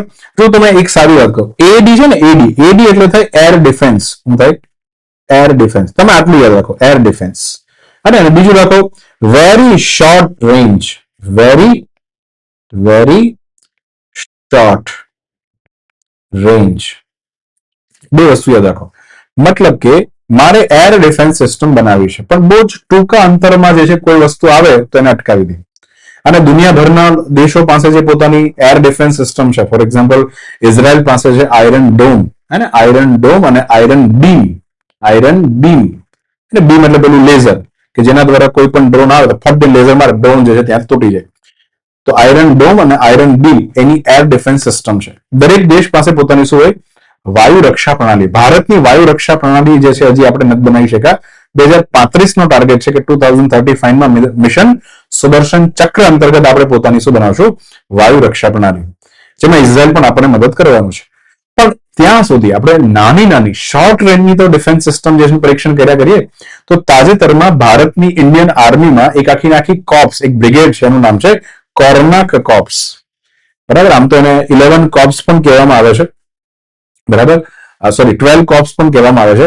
તો કોર્નાક કોર્પ્સ એક બહુ ડેડિકેટેડ આપણે એક આખી સૈન્યની ટુકડી બનાવી છે, જેનું મેઇન કામ શું છે કે આ ડિફેન્સ સિસ્ટમ ખૂબ જ ટૂંકા અંતરની એર ડિફેન્સ સિસ્ટમ, જેનું નામ છે સ્ટ્રેલા 10, જેમાં 6 થી 10 કિલોમીટરની રેન્જમાં કોઈ પણ ઓબ્જેક્ટ આવ્યું તો એને શું કરી દેશે? નેસ્તનાબૂદ કરી દેશે. તો ઓછી ઊંચાઈવાળા વિમાન છે, નીચે ઉડતા હેલિકોપ્ટર છે, ડ્રોન છે, એને રોકવા માટેની આખી શું છે? Air defence system. સ્ટ્રેલા 10 શબ્દ તમને સ્ટ્રેલા વિચિત્ર લાગે ને, કારણ કે સોવિયત યુનિયને આની શું કરી હતી? ડિઝાઇન કરી હતી. સોવિયત યુનિયન જે છે બેઝિકલી આની સિસ્ટમ એને ડિઝાઇન કરી. આમ તો બહુ જૂની વાત છે. 1987માં કોર્નાક કોર્પ્સ જે છે એ નામની આખી ટુકડીની શું થઈ હતી? રચના થઈ હતી. હેડક્વાર્ટર નું ક્યાં છે? જોધપુર, રાજસ્થાનમાં. કોર્નાક કોર્પ્સ નામ છે ઓડિશાના કોર્નાકના મંદિર પરથી, પણ એનું હેડક્વાર્ટર જે છે રાજસ્થાનના જોધપુરમાં છે. અને આનું મેઇન કામ છે કે પાકિસ્તાનની સરહદ ઉપર કોઈ ડ્રોન આવે, કોઈ હેલિકોપ્ટર આવે, કોઈ પ્લેન આવે તો એને અટકાવવા માટે આખી સિસ્ટમ ડેવલપ કરી. તો સ્ટ્રેલા આપણને સોવિયત યુનિયન આપી હતી. સ્ટ્રેલા 1 આવી, પછી સ્ટ્રેલા 2 આવી, એમ કરતા કરતા આપણે સ્ટ્રેલા 10 સુધી પહોંચી ગયા છીએ અને સ્ટ્રેલા 10 જે છે એનું સફળ પરીક્ષણ કર્યું છે. ખાસ કરીને એવા ડ્રોન કે જે એક પ્રકારે સુસાઇડ ડ્રોન હોય, જેમ કે આ ડ્રોન જુઓ, આને કહેવાય છે કમિકેઝ ડ્રોન. આ કમિકેઝ એક પ્રકારનો જાપાનીઝ શબ્દ છે, જાપાનીઝ શબ્દ છે. આવા ડ્રોન હોય ને એને બેઝિકલી એટલા માટે ડિઝાઇન કરવામાં આવે કે જે છે ને એ બેઝિકલી ત્યાં જશે અને પોતાની જાતને એને ફોડી નાખશે, આખી બિલ્ડિંગ તોડ નાખશે. એને કમિકેઝ નામના ડ્રોન કહેવામાં આવે છે. હે ને, આમ તો રશિયા પાસે, અમેરિકા પાસે, ઇઝરાયલ પાસે, પછી ઈરાન છે, આવા બધા દેશો પાસે ખૂબ મોટી માત્રામાં આવા કમિકેઝ ડ્રોન છે. બરાબર, ચાઇના પાસે ચાઇના પાસે ધરાકર, તો આ લોકો ઉડે, એક સાથે ઉડે, પોતાની જાતને ઠૂસ દે કોઈ પણ બિલ્ડિંગમાં, ઉડાડ નાખે આખી બિલ્ડિંગ. તો આવા ડ્રોન જે છે જો ભારતમાં આવ્યા તો આપણી સ્ટ્રેલા 10 નામની જે સિસ્ટમ જે છે એને ઇન્ટરસેપ્ટ કરીને ઉડાડ નાખશે. બરાબર, ચાલો તો અહીંયા આન્સર આવશે કે આ વેરી શોર્ટ રેન્જની આપણી એર ડિફેન્સ સિસ્ટમ છે અને આ રીતના કામ કરે. અહીંયા રડાર હોય, રડાર જે છે બેઝિકલી ડિટેક્ટ કરે. 6 થી 10 કિલોમીટર રેન્જ છે. ચલો, ઓપન એઆઈ ના નવા ચીફ પીપલ ઓફિસર તરીકે કોની નિમણૂક તાજેતરમાં કરવામાં આવી? ઓપન એઆઈ નામની કંપની જેને ચેટ જીપીટી બનાવ્યું છે. શું બનાવ્યું છે? ચેટ જીપીટી, જેનો આપણે ઉપયોગ કરીએ છીએ. તો ઓપન એઆઈ તાજેતરમાં અરવિંદ કેસી એને ચીફ પીપલ ઓફિસર તરીકે શું કરી છે? એની નિયુક્તિ કરી છે. ઓપન એઆઈ કંપની જે છે એની અંદર બેઝિકલી આ ચીફ પીપલ ઓફિસરનું કામ શું રહેશે? અરવિંદભાઈ શું કામ કરશે? અરવિંદ કાકા પહેલું કામ કરશે કે નવા સોફ્ટવેર અને એન્કોડરની ભરતી કરવી, જેને કોડિંગ કરતા આવડતું હોય. બીજું, કોઈ વ્યક્તિને ઓનબોર્ડ લેવો. ઓનબોર્ડ લેવો એનો એક બહુ સારો શબ્દ. ઓનબોર્ડ કરો, કર્મચારીને તમારી કંપનીમાં ઓનબોર્ડ કરો એટલે શું? કોઈ હાવ નવો નિહાળો કર્મચારી જ્યારે કોઈ કંપનીમાં આવે છે તો એને કંપનીના ઇકોસિસ્ટમ વિશે બહુ ખાસ વધારે ખબર હોતી નથી. તો એને થોડું કંપનીની ઇકોસિસ્ટમમાં એને જાણકારી આપવાની, ઓરિએન્ટેશન આપવાનું. ભાઈ અહીંયા આવું છે, કોફી પીવા માટે સામે જો બુક રાખી છે, સામે જે છે ટોયલેટ બાથરૂમ છે, તારે જ્યાં જવું હોય ત્યાં રીતના જાજે, આપણી કંપની આ રીતના કામ કરી રહી છે, એક ઓરિએન્ટેશન આવે. તો આને કહેવાય ઓન બોર્ડ કરવું. જેમ બોલા ને જહાજ ઉપર કોઈ વ્યક્તિને લેતા ઓન બોર્ડ કરવું. તો અરવિંદ કાકા જે છે એ આ પહેલા ઓપન એઆઈ પહેલા રોબ્લોક્સ કરીને કંપની છે, પછી ગૂગલ છે, પછી પ્લેન્ટી ટેકનોલોજીસ છે, મેટા આ બધાની અંદર એને 25 વર્ષ સુધી કામ કર્યું અને હવે ઓપન એઆઈ જે છે એને પોતાના ચીફ પીપલ ઓફિસર તરીકે લીધા હશે. આમ તો કોઈ પણ કંપનીમાં જે છે ખાસ કરીને જે વર્કફોર્સ હોય, કાર્યબળ કહેવાય, મેનેજમેન્ટ કરવા માટે જે છે જાણીતા છે. હું તમને વાત કરું, આમ તો આ જે પોસ્ટ છે ચીફ પીપલ ઓફિસર, તમે સમજો ભારત અને વર્લ્ડની અંદર જયારે આપણે જાણીએ છીએ કે 1771 આસપાસ જયારે ઇન્ડસ્ટ્રીયલ રિવોલ્યુશન જે છે દુનિયાભરમાં ચાલુ થઈ, ઔદ્યોગિક ક્રાંતિ આપણે કહીએ છીએ, જ્યારે દુનિયાભરની ઇન્ડસ્ટ્રીમાં એટલા બધા ઉદ્યોગો બનવાના ચાલુ થયા, ટેક્સટાઇલ ક્ષેત્ર વગેરેમાં, અને એની અંદર કર્મચારીઓ જે છે રાત દિવસ કામ કરતા. હવે એનું જે મેનેજમેન્ટ કરવાનું, શું મેનેજમેન્ટ હોય? તો પહેલા છે ને એવું હતું, દરેકના દિમાગમાં શું હતું ઇન્ડસ્ટ્રીયલ એરાના દરમિયાન, કે આ જે કર્મચારી છે ને આપણા માટે એક રિસોર્સ છે. બરાબર, હવે આના જે છે પગાર લખવાની, કેટલા દિવસ આવ્યો તેની અટેન્ડન્સ શીટ જે છે એને મેન્ટેન કરવાની, આવા બધા કામ જે છે કરવા માટેની એક પોસ્ટની રિક્વાયરમેન્ટ જે છે ઉભી થઈ. અને અહીંયાથી એક શબ્દ આવ્યો પર્સનલ મેનેજમેન્ટ, કે આવા પર્સનનું મેનેજમેન્ટ કરવી જરૂરી છે. તો ઔદ્યોગિક ક્રાંતિમાંથી આ કોન્સેપ્ટ ચાલુ છે. અને શરૂઆતમાં કર્મચારી જે છે એનું પગાર પત્રક બરાબર જે નિયમો, કમ્પ્લાયન્સ જે છે એનું પાલન કરે છે કે નહીં, આની ઉપર સખત ધ્યાન કેન્દ્રિત. લિટરલી કર્મચારીઓને કંપનીના કીડા માનવામાં આવતા, કે ભાઈ આ બધા જે છે આપણે અંડરમાં કામ કરતા રહેવા જોઈએ, બસ કામ કરતો રહે, બસ એક મશીન જેવું ગણવાનું, કંપનીનો રિસોર્સ ગણવામાં આવતો. પણ 2000ની સાલમાં નવું પબ્લિક મેનેજમેન્ટ જે છે, આ બધું છે ને ક્યાંથી ભણાવું છું તમને, આ બધું જ જે છે આપણું પબ્લિક જાહેર વહીવટ જે છે, બરાબર, એની અંદરનો ટોપિક છે. તો 2000ની સાલમાં જ્યારે સિલિકોન વેલી કેલિફોર્નિયામાં અમેરિકામાં છે, એના ટેક સ્ટાર્ટઅપે જે છે એનું ધ્યાન પોતાનું બદલ્યું. શું કર્યું કે હવે આપણે આજે છે ને પર્સનલ મેનેજમેન્ટને બદલે આપણે ચીફ પીપલ ઓફિસર આવો શબ્દ વાપરીશું. ચીફ પીપલ ઓફિસર શીર્ષક જે છે એને શું બનાવ્યું? લોકપ્રિય બનાવ્યું. અને કર્મચારીઓને સંસાધનો તરીકે ગણવાને બદલે કર્મચારીની સુખાકારી કઈ રીતના વધે, એ પોતાનો એનો જીવનમાં ગ્રોથ કઈ રીતના વધે, એટલું એને આપણે ધ્યાન આપીએ. એને જેટલું ધ્યાન આપશું, કર્મચારી સુખી હશે તો ઉત્પાદન વધારે આપશે. એને શનિ રવિની રજા જે છે મંજૂર કરી દઈશું. પોતાના ફેમિલી સાથે ટાઈમ સ્પેન્ડ જેટલો વધારે કરશે, કારણ કે આખો દિવસ કામ, ફેમિલી સાથે ટાઈમ કરે એટલે માણસ હળવો થઈ જાય. તો આ જે છે બહુ જરૂરી છે. તો આ પોસ્ટ જે છે ડેવલપ કરી. અને અરવિંદ કેસી પાસે તો ખૂબ સારો અનુભવ છે. કાકા પાસે ઇન્ડિયન ઓરિજિન છે અને ઓપન એઆઈને હવે મેનેજ કરશે. ચાલો, આંતરરાષ્ટ્રીય પોલાર બેર ડે તરીકે ધ્રુવીય રીંછ, આ રીતના ધ્રુવીય રીંછ વ્હાઇટ કલરનું હોય. વ્હાઇટ એટલા માટે કારણ કે બંને કલર જે છે મેચ થઈ જાય. ચાર્લ્સ ડાર્વિન જે છે એના નેચરલ સિલેક્શનના સિદ્ધાંત મુજબ તમારી પાસે એવી જેનેટિક ક્વોલિટી હોય વ્હાઇટ કલર, અને અહીંયા બી વ્હાઇટ કલર છે, તો તમારો સર્વાઈવલના ચાન્સ વધી જાય. તમે એ જગ્યા પર સારામાં સારા ફિટ થતા હોય, અને સર્વાઈવલ ઓફ ધ ફિટેસ્ટનો સિદ્ધાંત પણ કહેવાય છે. તો આ જે ધ્રુવીય રીંછ છે, ધ્રુવીય રીંછ જે છે ને આપણે ધરતીના પોલ પર જોવા મળે છે, અને ઉત્તર ધ્રુવ અને દક્ષિણ ધ્રુવમાં જોવા મળે છે. હવે બંને ધ્રુવ જે છે બરફથી ઢંકાયેલા છે. એમાં બી આર્કટિકમાં જે છે પોલાર બિયર વધારે છે. આર્કટિકમાં ઉપર નોર્થમાં પોલાર બિયરનું કામ શું છે? પોલાર બિયરમાં જ્યારે માદા ભાલુ જે છે જ્યારે પ્રેગ્નેન્ટ થાય છે, તો એ હંમેશા શું કરે, એક નાની એવી ગુફાની અંદર જતું રહે, અને ગુફાની અંદર જે છે એ હાઇબરનેટ અવસ્થામાં જતી. હાઇબરનેટ એટલે આખું શરીર જે છે કામ કરવાનું લગભગ બંધ થઈ જાય, ખાલી બ્રેઇન ચાલુ હોય અને શરીરના અમુક જરૂરી ફંક્શન ચાલુ હોય, બાકી ઊંઘમાં જતી રહે, સૂતી રહે. બરાબર. પછી જે છે એક સમય જ્યારે એના બચ્ચા જે છે પેટમાં મોટા થઈ જાય, પછી એને શું કરે, ડિલિવરી કરે. તો બચ્ચાની પણ ડિલિવરી એ જ ગુફામાં થતી. આ બચ્ચા જે છે એને ડિલિવર કરે, અને પછી જ્યારે બચ્ચા નીકળી જાય, પછી જે બહાર શિકાર કરવા માટે નીકળે, ત્યારે એનું શરીરનું વજન જે છે એકદમ શું થઈ ગયું હોય, ફૂલ, કારણ કે કંઈ જ ખાધું ન હોય. તો આ જે છે પોલાર બિયર છે. તો તાજેતરમાં એક પોલાર બિયર માટેની ઇન્ટરનેશનલ ઓર્ગેનાઇઝેશન નામ છે પોલાર બિયર ઇન્ટરનેશનલ. એના દ્વારા 27 ફેબ્રુઆરી જે છે ને બેઝિકલી આંતરરાષ્ટ્રીય પોલાર બેર ડે તરીકે ઉજવવામાં આવે છે. આમાં ખાસ કરીને ધ્રુવીય રીંછની જે માતાઓ જે છે એ બરફની ગુફાઓની અંદર જે છે અત્યારે પડી હોય, અને 27 ફેબ્રુઆરીની આસપાસ એ જ સમય છે કે જ્યારે એના નવજાત બચ્ચા જે છે બરાબર નીકળ્યા હોય, અને આ સમય જે છે ઇઝ વેરી વલ્નરેબલ, સંવેદનશીલ ટાઈમ હોય, કારણ કે અહીંયા જો બચ્ચા ટકી ગયા તો જ આ આખું પ્રજાતિ જે છે એનું અસ્તિત્વ ટકશે. તો બહુ જ નિર્ણાયક તબક્કો હોય છે. અને અત્યારે તમને ખબર છે કે આબોહવા પરિવર્તન અને આર્કટિકનો જે સમુદ્રનો બરફ જે છે ઓછો થઈ રહ્યો છે, એના કારણે બેઝિકલી આ પોલાર બેરને ખૂબ પ્રોબ્લેમ, કારણ કે આ બરફ જેની આટલી મોટી પેલા પાર્ટ હોય, અને હવે જે છે એમાં શું થઈ ગયું, ટુકડા થઈ ગયા, કે આટલી એક પાર્ટ છે ને બીજી આ પાર્ટ છે. તો પહેલા તો શું છે, પોલાર બેર અહીંયાથી આમ જઈ શકતો હતો, હવે ન જઈ શકે, કારણ કે વચ્ચે પાણી હોય, તો જઈ ન શકે. તો પોતાનું જે શિકાર કરવાનો જે એરિયા જે છે ધીરે ધીરે ઘટતો છે. બરાબર. હેબિટેટ લોસ પણ આને કહેવાય છે. તો 27 ફેબ્રુઆરીને આ દિવસ તરીકે ઉજવવામાં આવે છે. આગળ વધીએ. સિક્કિમમાં પોંગયોંગ એરપોર્ટનું નામ બદલીને સિક્કિમના જ એક સ્વાતંત્ર્ય સેનાનીના સન્માનમાં રાખવામાં આવ્યું છે. તે કોણ છે? ચારમાંથી. પોંગયોંગ એરપોર્ટ. પોંગયોંગ એરપોર્ટ ભારતનું 100મું જે છે એરપોર્ટ જે છે બન્યું હતું. ભારતનું 100મું એરપોર્ટ જે છે કયું બન્યું હતું? પોંગયોંગ એરપોર્ટ, જે ક્યાં છે? સિક્કિમમાં છે. ક્યાં છે? સિક્કિમમાં. તો તાજેતરમાં એનું નામ ચેન્જ કરવાની વાત છે, આ ભાઈના નામ પર છે. બરાબર. તેનું નામ છે ત્રિલોચન પોખરેલ. તો પોંગયોંગ એરપોર્ટનું નામ બદલીને ત્રિલોચન પોખરેલ કરવામાં આવશે. હવે ધ્યાનથી સમજજો. સિક્કિમની અંદર એક ખાસ કરીને સમુદાય છે. ખાસ સમુદાયનું નામ જ છે ખાસ. એના કલ્યાણ માટે એક સમર્પિત સંગઠન, એનું પોતાનું લોકોનું ઓર્ગેનાઇઝેશન, નામ છે અખિલ સિક્કિમ ખાસ ક્ષેત્રીય બહુન કલ્યાણ સંઘ. આવું નામ છે. વાત એવી છે કે સિક્કિમની અંદર જે ક્ષેત્રીય અને બહુન સમુદાય જે છે એને જ કમ્બાઇન્ડલી ખાસ સમુદાય કહેવામાં આવે છે. ખાસ એનું નામ છે. હે ને? તો આપણા ફૂટબોલના જે બધા ક્ષેત્રી છે એ પણ અહીંયા સિક્કિમથી બિલોંગ કરે છે ને.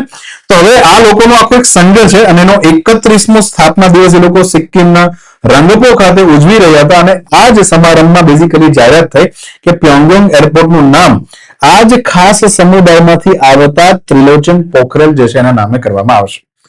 સિક્કિમના પ્રથમ સ્વતંત્રતા સેનાની તરીકે ત્રિલોચન પોખરેલ છે. ત્રિલોચન પોખરેલ જે છે અહીંયા ખાસ સમુદાયમાં, તેના ખાસ સમુદાય કોનું પેટા ગ્રુપ છે? ગોરખાઓ. કારણ કે સૌથી મોટું ગ્રુપ છે ગોરખા. ગોરખાનો એક વિભાગ જે નામ છે ખાસ, જેમાં ક્ષેત્રી અને બહુન સમુદાયના લોકો આવે છે. અને પોંગયોંગ એરપોર્ટ 2018માં ભારતનું 100મું એરપોર્ટ પણ બન્યું હતું. તો હવે સમજીએ ત્રિલોચન પોખરેલ વિશે. કોણ છે ત્રિલોચન પોખરેલ? આને સિક્કિમના ગાંધી પણ કહેવામાં આવે છે, અથવા ગાંધી પોખરેલ પણ કહેવામાં આવે છે. સિક્કિમની અંદર જે પૂર્વ સિક્કિમનો જે આખો જિલ્લો છે, ત્યાં થારેતાંગ ક્ષેત્રની અંદર શું થયો જન્મ. મહાત્મા ગાંધીના આદર્શથી ખૂબ પ્રભાવિત હતા, અને એમને ગાંધીજીના જે ત્રણેય મેઇન આંદોલન છે, પહેલું છે નોન કોઓપરેશન મૂવમેન્ટ, એટલે કે અસહકારનું આંદોલન, જે 1920 થી 1922 સુધી ચાલ્યું હતું. 1922માં તમને ખબર હોય તો ચૌરી ચૌરા કાંડ ઉત્તર પ્રદેશના ગોરખપુરમાં થયો, અને ગાંધીજી આંદોલન ઉભું રાખી દીધું. પછી જે છે સિવિલ ડિસઓબિડિયન્સ મુવમેન્ટ, સવિનય કાનૂન ભંગ ચળવળ, જે 1930 થી ચાલુ થયું હતું. 1930માં દાંડી માર્ચ સાથે ગાંધીજી આંદોલન શું કર્યું ચાલુ થયું. 34માં જે છે બેઝિકલી આંદોલન શું થયું પૂર્ણ. આમાં બી એને ભાગ લીધેલો, કારણ કે ખાલી ગાંધીજીએ દાંડી માર્ચ કર્યું નથી. આ ગાંધીજી સાથે સાથે ઘણા બધા અલગ અલગ જગ્યા પર જે છે, જેમ કે અફઘાનિસ્તાનની અંદર જે અને ખાન અબ્દુલ ગફાર ખાન જે છે એ ત્યાં લડત લડી હતા, છેક અફઘાનિસ્તાનમાં, એને અફઘાન ગાંધી કહેવામાં છે. એ 1930માં જ ચર્ચામાં આવ્યા હતા. નીચે દક્ષિણ ભારતની અંદર અને ચક્રવર્તી રાજગોપાલાચારી જે છે એને પણ આખી દાંડી માર્ચ યોજી હતી, વેદવારાને પીઠ કરીને જગ્યા છે ત્યાં સુધી. તો આ અલગ અલગ જગ્યા પર આંદોલન ચાલતું હતું. 34માં આંદોલન બેઝિકલી શું થયું પૂરું થયું, જ્યારે 3 ગોળમેજી પરિષદ ખતમ થઈ. ત્રીજું છે ક્વિટ ઇન્ડિયા મુવમેન્ટ, ભારત છોડો આંદોલન. અને 8 ઓગસ્ટ 1942 ના દિવસે જે છે ભારત છોડો આંદોલન જે છે મુંબઈથી શું થયું ચાલુ થયું. અને બેઝિકલી રાત્રે ઓપરેશન 0 અવર કરીને અંગ્રેજોએ ગાંધીજીને અને એની સહિત બધા જ મેઇન નેતાઓને જેલમાં પૂરી દીધેલા. તો હિન્દ છોડો નામની પણ ચળવળ થઈ હતી. ચાલો, તો અહીંયા સુધી ક્લિયર થયું. ચાલો, તમે એક કામ કરો, આ 3 આંદોલન ગાંધીજીના ફ્લેગશિપ આંદોલન છે. ઓકે, આમાંથી કયું આંદોલન એવું છે કે જેની અંદર એને નક્કી કરવામાં આવ્યું હતું કે 2 પ્રકારના કાર્યો લોકોએ કરવાના રહેશે, કન્સ્ટ્રક્ટિવ અને નોન કન્સ્ટ્રક્ટિવ. બરાબર? કન્સ્ટ્રક્ટ એટલે સકારાત્મક કાર્યો અને નકારાત્મક કાર્યો. આ રીતના આખું પ્લાનિંગ સાથે જે છે આખું આંદોલન કરવામાં આવ્યું. આ 3 જે છે એમાંથી કયું છે તમારે આન્સર આપવાનો છે. ચલો, આ ઉપરાંત એમણે ગુજરાતમાં સાબરમતી આશ્રમમાં બી ત્રિલોચન પોખરે સમય વિતાવ્યો હતો. બિહારની અંદર ગાંધીજીનો સર્વોદય આશ્રમ છે એમાં પણ સમય વિતાવ્યો હતો. તો ગાંધીજી સાથે એનો ખૂબ લગાવ હતો અને એટલા માટે ત્રિલોચન પોખરેલ જે છે એ હવે નવું નામ પડી જશે પોંગયોંગ એરપોર્ટનું. આગળ વધે, ભારતમાં શરૂ કરેલ ટી કેપિટલ છે અને ડી જે છે સ્મોલ છે નામની રસી જે છે તાજેતરમાં શરૂ કરવામાં આવી છે, જે કોનાથી બેઝિકલી રક્ષણ પૂરું પાડશે. બરાબર? તો ટી અને ડી 2 શબ્દ છે. ટી એટલે થાય ટીટાનસ નામનો રોગ, ડી એટલે થાય ડિપ્થેરિયા. ટીટાનસ જેને આપણે ગુજરાતીમાં કહીએ છીએ ધનુર. અને કોઈ પણ જગ્યાએ તમે ખબર ને ખેતીમાં કામ કરતા હોય ને અચાનક પેલું દાંતરડું જે છે એનો ઘા આમ લાગી જાય તો ફટાફટ જે છે નજીકના ડોક્ટર પાસે જઈને ધનુરનું ઇન્જેક્શન મારવું પડે, ટીટાનસનું ઇન્જેક્શન મારવું પડે. ડિપ્થેરિયા એક બીજી બીમારી છે અને અહીંયા બંનેની કમ્બાઇન્ડ વેક્સિન જે છે બનવા જઈ રહી છે ભારતની અંદર. તો તાજેતરમાં આ 2 રોગ, એક તો છે ટીટાનસ એટલે કે ધનુર અને બીજો છે ડિપ્થેરિયા, આ બંને રોગ માટે બેઝિકલી બનવાની વેક્સિન બનવાની, એક સાથે ડબલ સુરક્ષા જે છે મળી રહી છે. ટીડી વેક્સિન આને કહેવાય. તો તાજેતરમાં CRI એનું નામ જે છે સેન્ટ્રલ રિસર્ચ ઇન્સ્ટિટ્યૂટ, જે હિમાચલ પ્રદેશ કસોલી ખાતે છે, એના દ્વારા એને સ્વદેશી ટીડી વેક્સિન શું કરી છે લોન્ચ કરી છે. તો તાજેતરમાં આપણા કેન્દ્રીય આરોગ્ય મંત્રી જે છે એને ભારતની પ્રથમ સંપૂર્ણપણે સ્વદેશી ટીટાનસ અને એડલ્ટ ડિપ્થેરિયા જે છે એની રસી શું કરી છે લોન્ચ. ટૂંકમાં બંને રોગ એક સાથે આની અંદર આવી જશે. આ રસી જે છે એને ઔપચારિક રીતના ફોર્મલી આપણા ભારતનો જે પ્રોગ્રામ ચાલે છે યુનિવર્સલ ઇમ્યુનાઇઝેશન પ્રોગ્રામ UIP, એની અંદર પણ એ સામેલ. હું આખો પ્રોગ્રામ શું સમજાવું. તો CRI કસોલી જે હિમાચલ પ્રદેશ જે છે એ એપ્રિલ 2026 થી ભારત સરકારને 55 લાખ ડોઝનો શું કરશે સપ્લાય કરશે અને ભારત સરકાર આ બધી જ વેક્સિન મફતમાં વેચે છે. તો સમજો આખી વાત શું છે. પેલા તો TT નામની ઓલરેડી વેક્સિન ભારતની અંદર હતી. બરાબર? એનું નામ હતું ટેટાનસ ટોક્સોઇડ નામની વેક્સિન જે છે ભારત સરકાર આપતું હતું બધામાં વ્યવસ્થિત ધનુરનું ઇન્જેક્શન. પણ હવે સરકારે નક્કી કર્યું કે ટેટાનસ ટોક્સોઇડ સાથે એક ડિપ્થેરિયા પણ તમે એડ કરી શકો છો. આવું કોણ કીધું? WHO અને ભારતનો જ એક આખું કાર્યક્રમ હતું, નામ હતું ભારતનું રાષ્ટ્રીય રસીકરણ સલાહકાર ગ્રુપ. આ બંને ભેગા થઈને ભારત સરકારને સલાહ આપી કે ટીટી રસી તો ખાલી એકનું જ સુરક્ષા આપશે, ધનુરનું. તમારી ડિપ્થેરિયાની પણ સારવાર જો તમે ટીડી બનાવો ટીડી. એટલા માટે ટીટી ને બદલે જે છે ટીડી નામની જે છે નવી વેક્સિન જે છે ભારત સરકાર લોન્ચ કરવા જઈને ભારત સરકારે બનાવી દેખાડ્યું. તો અહીંયા આપણા ભારતની અંદર એક પ્રોગ્રામ ચાલી રહ્યો છે, એનું નામ છે યુનિવર્સલ ઇમ્યુનાઇઝેશન પ્રોગ્રામ. લોકોને રોગ પ્રતિકારક શક્તિ આપે, ઇમ્યુન કરવા છે. શેનાથી? વાયરસથી અથવા બેક્ટેરિયાથી, જ્યાં રોગ ફેલાય છે. તો 1978માં તો ચલો 1978 થી શરૂઆત કરીએ તો ભારતે ખાલી એવું કીધું કે ભારતમાં એક રસીકરણ કાર્યક્રમ ચાલે છે. એનું કોઈ નામ નહોતું, ખાલી નામ હતું રસીકરણ વેક્સિનેશન પ્રોગ્રામ. અને ગામડે ગામડે જે છે લોકોને વેક્સિન જે છે આપવામાં આવતી, જેથી કરીને પોલિયો અને બોલિયો બધા રોગ થાય એ ન થાય. પણ 1985 નું નામ જે છે ચેન્જ કરવામાં આવ્યું, રસીકરણ કાર્યક્રમને બદલે નામ આપ્યું યુઆઈપી. હવે આ કાર્યક્રમ જે છે ચાલી રહ્યો હતો 2009 થી લઈ 2013 ની વચ્ચે. આ કાર્યક્રમ જે છે એનો કવરેજ માત્ર 1% ધીમા દરે હતો. મતલબ કે જેટલા લોકોને વેક્સિન મળવી જોઈએ, 100% લોકોને મળવી જોઈએ, મળવા પાત્ર લોકો 100% હોય, તેમાંથી ખાલી 1% લોકો સુધી હું પહોંચતી હતી વેક્સિન. એટલે મોદી સાહેબનો બાટલો ફાટી ગયો. 2014 ની અંદર જ્યારે મોદી સાહેબ પાવરમાં આવે છે, એને આનું નામ જે છે ચેન્જ કર્યું, નામ આપ્યું સરકારે મિશન ઇન્દ્રધનુષ.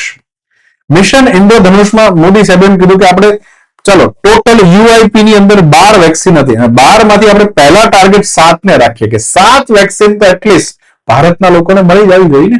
કવરેજ તો વધવું જોઈએ ને. અત્યાર સુધી આટલા વર્ષો સુધી આપણે લોકોને વેક્સિન નથી પહોંચાડી શકતા, શરમની વાત છે. અને પછી તો મિશન ઇન્દ્રધનુષ ભલે 7 રંગના હિસાબે 7 છે, પણ વર્તમાનમાં પછી મોદી સાહેબ એક્સટેન્ડ કરીને 12 વેક્સિન લોકો સુધી પહોંચવી જોઈએ.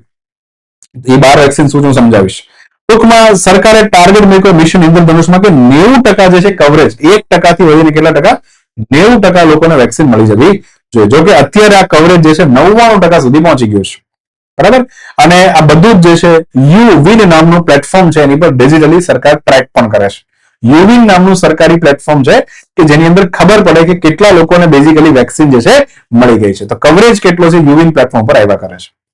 અહીંયા સુધી ક્લિયર. તો વેક્સિનેશન જે છે એની અંદર ટોટલ 12 વેક્સિન ઇમ્પોર્ટન્ટ છે, જે ભારત સરકાર મિશન ઇન્દ્રધનુષ માટે અંદર અત્યારે આપે છે. મિશન ઇન્દ્રધનુષ ભારત સરકારની યોજના છે. એમાં 6 રોગ જે છે બેક્ટેરિયાથી થાય છે અને 6 રોગ જે છે વાયરસથી થાય છે. ટોટલ 12 જે છે રોગથી અટકાવવા માટે વેક્સિન આપે. ડિપ્થેરિયા, પર્ટુસિસ, ટિટાનસ, ટ્યુબરક્યુલોસિસ, મેન્જિટાઇટિસ અને ન્યુમોનિયા અને ન્યુમોકોકલ નામનો એક રોગ છે. આ બધા જ બેક્ટેરિયાથી થતા રોગ છે. બરાબર. તો એના માટે વેક્સિન છે. હે ને. ખાસ કરીને ટીબી યાદ રાખજો, ટીબી પણ બેક્ટેરિયાથી થતો રોગ છે. વાયરસથી થતા રોગ ક્યાં છે? પોલિયો, હે ને, ઓરી, અછબડા, પછી હેપેટાઇટિસ બી જેને આપણે કમળો કહીએ છીએ, આંખ પીળી થઈ જાય, રોટા વાયરસ, ડાયરિયા અને જાપાની તાવ જેને આપણે કહીએ છીએ જાપાની એન્સેફેલાઇટિસ. તો આ 6 જે છે આ બાજુ વાયરસથી છે અને 6 જે છે બેક્ટેરિયલ રોગ છે.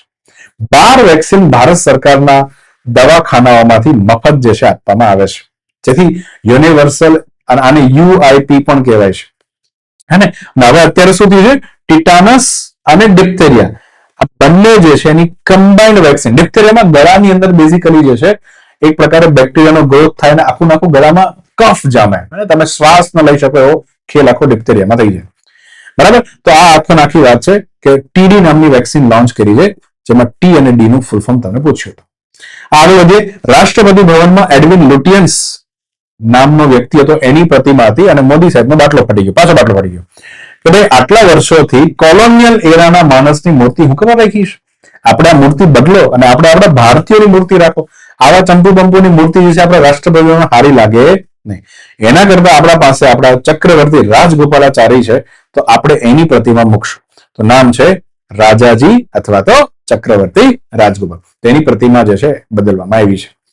ચલો, તો રાષ્ટ્રપતિ ભવનમાં બેઝિકલી બહુ લાંબા ગાળે એક નવો ચેન્જ આવ્યો છે. એડવિન લુટિયન્સ જે છે એની પ્રતિમા બદલવાની. કોને મૂકવાની છે? ચક્રવર્તી રાજગોપાલ. જેથી ભારતના પ્રથમ ભારતીય રાજ્યના વડા, હેડ ઓફ ધ સ્ટેટ કહેવાય. શું કહેવાય? Head of the state. Head of the state. હે ને. કોઈ પણ જેમ શરીરની અંદર માથું ન હોય તો સારું ન લાગે, એમ આપણા દેશનું માથું એને કહેવાય હેડ ઓફ ધ સ્ટેટ.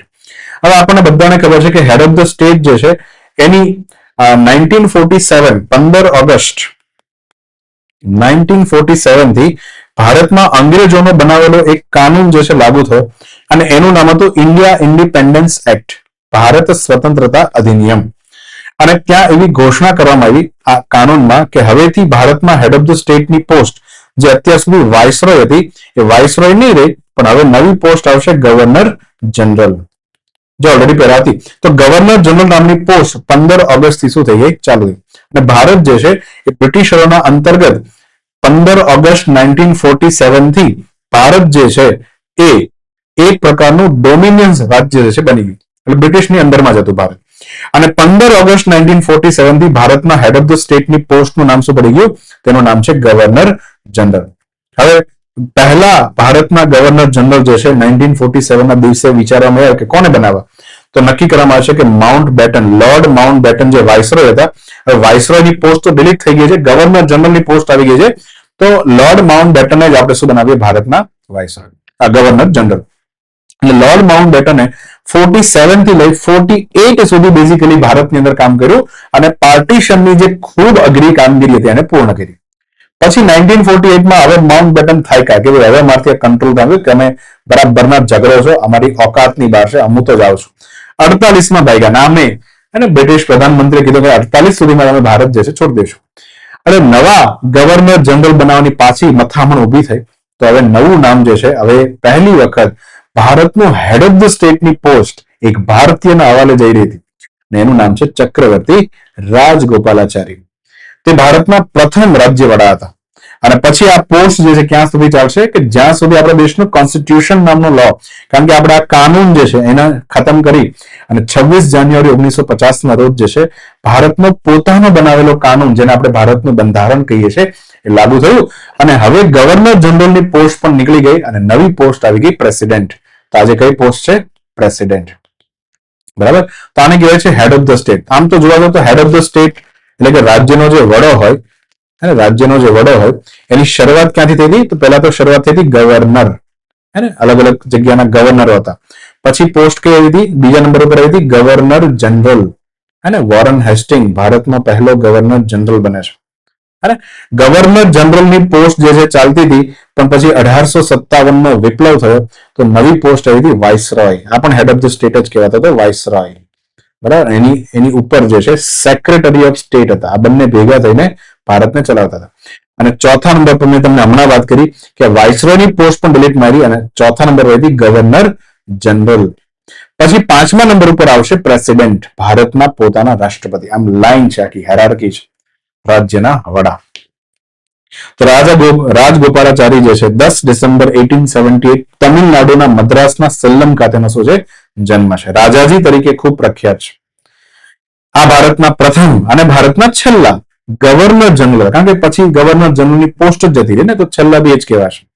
રાષ્ટ્રપતિ ભવનમાં વડા તરીકે રહેનાર રેસિડેન્ટ પણ પહેલા કોણ હતા? ચક્રવર્તી રાજ. કારણ કે આટલા મોટા ભવનમાં રહેવું, જ્યાં ભારત આખું કંટ્રોલ થતું ત્યાંથી, એ બી પહેલા ભારતીય છે, ચક્રવર્તી રાજગોપાલાચારી. તો રાષ્ટ્રપતિ ભવનના રહેવાસી છે પહેલા. અને એને વેદરણિયમ નામની જગ્યા ઉપર જેમ ગાંધીજી સોલ્ટ માર્ચ કરી રહ્યા હતા, એમ એ જ રીતના એને વેદરણિયમ ખાતે જે છે 1930માં શું કરી હતી? દાંડી માર્ચ. અને બહુ જ પ્રખ્યાત હતી. સમાંતર દક્ષિણ ભારતમાં આખું આંદોલન ઉપાડ્યું હતું. એને કોંગ્રેસ અને મુસ્લિમ લીગ વચ્ચે જે મડાગાંઠ ચાલી રહી હતી કોન્સ્ટિટ્યુશન રિલેટેડ, તો અલ્ટિમેટલી એને CR જે છે ફોર્મ્યુલા પણ આપી હતી 1944માં. બરાબર. હવે સ્વતંત્રતા પછી જે છે પશ્ચિમ બંગાળના શું બને છે? ગવર્નર બને છે. અને સરદાર પટેલ પછી એ ભારતના ગૃહમંત્રી પણ બને છે. બરાબર. ચક્રવર્તી રાજગોપાલાચારી. તો બીજું, ભારતના જે શરૂઆતમાં ભારત રત્ન 3 વ્યક્તિને એવોર્ડ આપવામાં આવ્યો હતો. ચલો, 3 વ્યક્તિના નામ તમારે કહેવાના છે. એમાંથી એક તો હતા ચક્રવર્તી રાજગોપાલાચારી, એક હતા વૈજ્ઞાનિક, શું છે તમારે કહેવાનું છે, અને એક જે છે ભારતના ખૂબ મહાન નેતા છે. તમે ત્રણના નામ જે શરૂઆતના ભારત રત્ન એવોર્ડ વિનર જે છે એમાં એક ચક્રવર્તી રાજગોપાલા. આગળ છે ચક્રવર્તી રાજગોપાલાચારી જે છે ને, એની વિચારધારા લેફ્ટિસ્ટ પણ નહોતી, રાઇટિસ્ટ પણ નહોતી, એ સેન્ટ્રલમાં હતા. શું હતા? સેન્ટ્રલ એની વિચારધારા હતી. અને રાઇટિસ્ટ એટલે જેને કન્ઝર્વેટિવ રૂઢિવાદી કહેવાય, લેફ્ટિસ્ટ એટલે જેને ઉદારવાદી કહેવાય, અને વચ્ચે છે સેન્ટ્રલ વિચારધારા. અહીંયા જે છે અલ્ટિમેટલી આ વિચારધારા આધારિત એને બેઝિકલી એક સ્વતંત્ર પાર્ટીની શું કરી હતી? સ્થાપના. એમાં વાત એવી હતી કે એ સમયે ભારત સરકાર જે છે લાયસન્સ રાજ ચલાવતું હતું. શું ચલાવતું હતું? લાયસન્સ રાજ. એટલે કોઈ પણ ભારતમાં મારે ઉદ્યોગ ચાલુ કરવો હોય તો એટલા બધા સરકારી બાબુ શોનાઓ પાસેથી લાયસન્સ લેવા પડે કે ફાઇલો જે છે એમ ફર્યા જ કરે ને કરપ્શન ધૂમ લેવલનું થાય. તો લાયસન્સ રાજ ખતમ કરવા માટે અને બજારમાં સુધાર કરવા માટે માર્કેટ, કારણ કે આ બધું સરકારના કંટ્રોલ, એક ઉદ્યોગ પર સરકારની નજર, આનો ચાલે. ઉદ્યોગ જે છે ને ફ્રી કરવો પડે, એટલે પોતાની જાતે આગળ વધવા દો, એને એની પર નજર ન રાખો. એને કહેવાય માર્કેટ ઇકોનોમી. એને શું કહેવાય?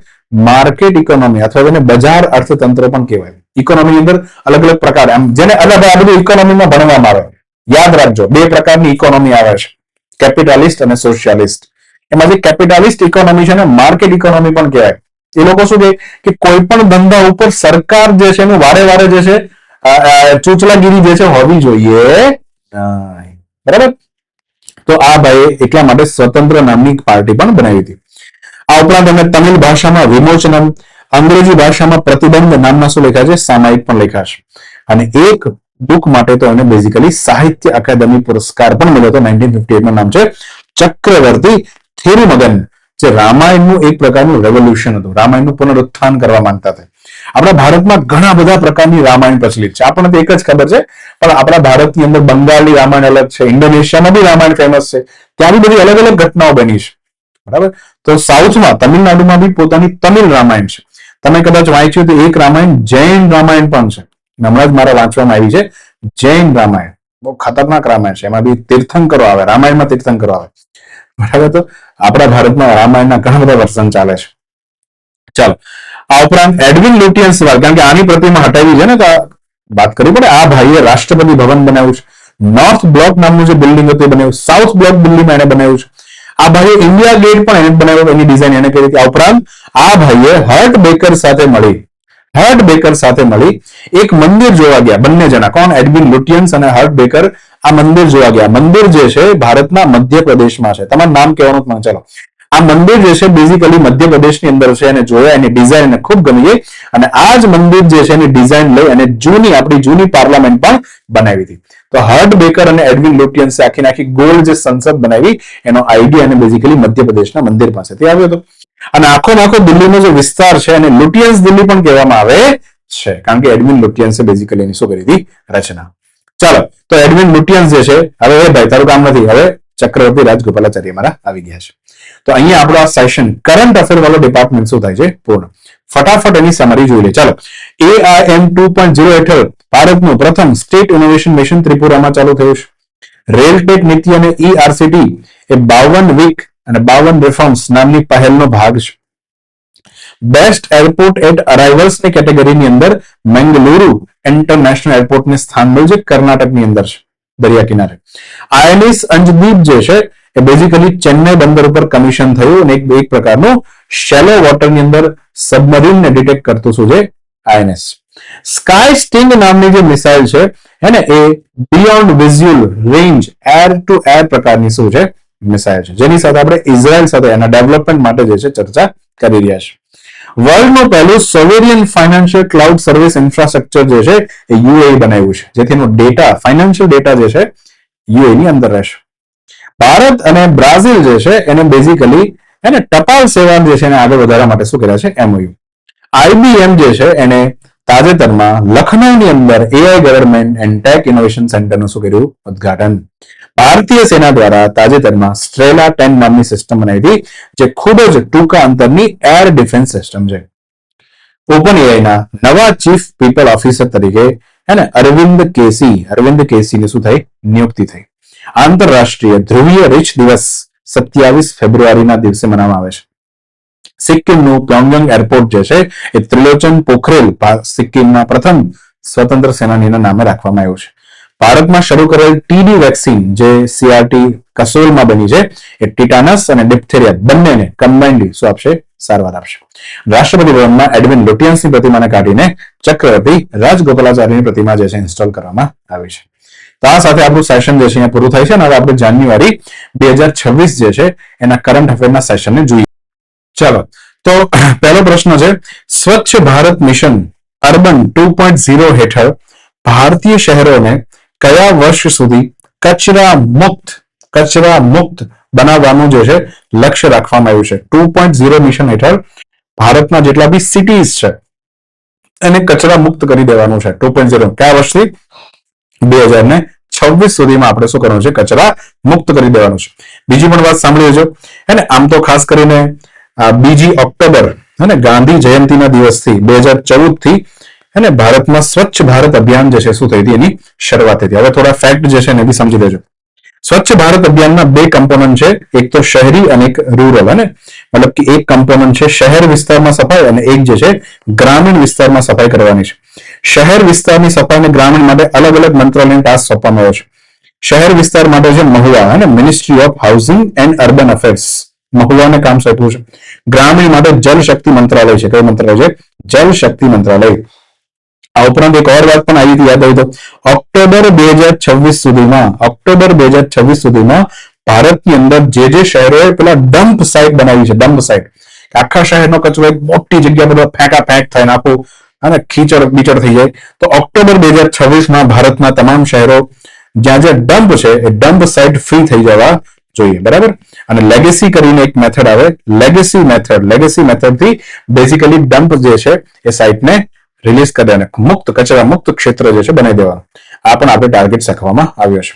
ચલો, 1780માં બ્રિટિશ ઈસ્ટ ઇન્ડિયા કંપની સામે એક જબરદસ્ત પ્રતિકાર આપનાર અને પોતાનું રાજ્ય પાછું મેળવનાર ભારતની પ્રથમ શાસક મહિલા જે છે એ કઈ છે? કઈ ક્વીન છે કે જેને અંગ્રેજો સાથે લડી પોતાનું શાસન જે છે, પોતાનું રાજ્ય પાછું મળી લીધું અંગ્રેજો પાસેથી? બરાબર. આ તો તમને ખબર હોવી જોઈએ. એનું નામ છે રાણી વેલુ નાચિયાર. રાણી વેલુ નાચિયાર. એમનો જન્મ થયો હતો, કારણ કે જાન્યુઆરીમાં કરંટમાં હતો, કારણ કે 3 જાન્યુઆરી જે છે 1730માં એનો શું થયો હતો? જન્મ થયો હતો. 3 જાન્યુઆરી 1730. હવે આમ તો ખાસ કરીને જોવા જાવ તો આ રીતના આપણું દક્ષિણ ભારત છે. દક્ષિણ ભારતની અંદર અહીંયા આ રીતના આ જગ્યા છે અને નીચે અહીંયા શું છે? શ્રીલંકા. શ્રીલંકા અને આપણા દક્ષિણ ભારત વચ્ચે અહીંયા એક આખો પથ છે, રસ્તો હતો જે રામ ભગવાને બનાવ્યો હતો. બરાબર. જેને આપણે સેતુ પથ પણ કહીએ છીએ. તો હવે થયું કેવું કે જ્યારે વિજયનગર એમ્પાયર જે છે એ કોલેપ્સ મારે છે, વિજયનગર એમ્પાયર ખતમ થાય છે, તો આખું વિજયનગર એમ્પાયર જે છે નાયકોના કંટ્રોલમાં આવે છે. એમાં આટલો ભાગ જે છે મદુરાઈના નાયકોના કંટ્રોલમાં હતો. મદુરાઈના નાયકો જે છે શાસન કરી રહ્યા હતા. આટલો ભાગ જે છે એને મદુરાઈના નાયકો હતા. હવે આ આખું મદુરાઈ હતું. મદુરાઈની અંદર પણ અહીંયાનો જે આખો સેક્શન હતો, સમજો અહીંયાનો આખો જે આ સેક્શન હતો, બરાબર, એ મદુરાઈના નાયકની અંદર હતો અને એને કહેવાય છે રામનાથ. કયો વિસ્તાર છે આ? રામનાથ. રામનાથ એટલે માટે કારણ કે રામ ભગવાન જે છે બેઝિકલી અહીંયાથી જ આગળ શ્રીલંકામાં શું પ્રવેશ કર્યો હતો. તો રામનાથ નામની આખી શું છે? જગ્યા છે. ધ્યાનથી સમજો. હવે આગળ જઈને એવું થાય કે મદુરાઈના નાયકોનું પણ શું થઈ જાય છે? પતન. એટલે એટલા માટે રામનાથ જગ્યા જે છે ત્યાં શાસકો આવે છે અને એ શાસકોની તમામની સરનેમમાં શું હોય છે? એક સરનેમમાં સેતુપતિ. શું હોય છે? સેતુપતિ. કારણ કે આ લોકોની જવાબદારી હતી પેલા સેતુની સુરક્ષા કરવી, સેતુઓના માલિક હતા. અને સેતુપતિ જે રાજાઓ એક પછી એક આવે છે, બરાબર, એમાં જ એ જ કુળમાં બેઝિકલી આપણા રાણી, હે ને, આપણા રાણી શું નામ છે? વેલુ નાચિયાર જે છે એનો શું થયો હતો? જન્મ થયો હતો. અહીંયા સુધી ક્લિયર? હવે આ રામનાથ નામની જગ્યામાં એમનો જન્મ થયો, એનું બાળપણ ભોગવ્યું અને પછી ત્યાંથી અહીંયાથી દૂર એક જગ્યા છે, એનું નામ છે શિવગંગા. શું નામ છે? શિવગંગા. અને આ શિવગંગા છે બેઝિકલી અહીંયા જે છે એ સાસરે ગયા હતા. શિવગંગામાં એનું શું છે? સાસરું. તો રામનાથ થી શિવગંગા ગયા અને શિવગંગા ઉપર અંગ્રેજોએ બેઝિકલી શું કરી દીધો? અટેક. અને શિવગંગામાં આપણા નાચિયાર જે છે એમના પતિની શું થઈ ગઈ? ત્યાં હત્યા થઈ ગઈ. એટલા માટે એમને ત્યાંથી ભાગવું પડ્યું અને ભાગી જે છે એ અહીંયા જાય છે. અહીંયા કોનું શાસન હતું ત્યારે? તો અહીંયા જે એ સમય જે છે હૈદર અલી અને ટીપુ સુલતાન જે છે એના મૈસૂર સામ્રાજ્યનું શાસન હતું. તો ડિંડીગુલ નામની એક જગ્યા છે, ત્યાં થોડો સમય વિતાવે છે, રાજ્યાશ્રય વિતાવે છે અને પછી અહીંયા મૈસૂરની મદદથી બેઝિકલી વળી પાછો શિવગંગા ઉપર અટેક કરે છે. કોણ?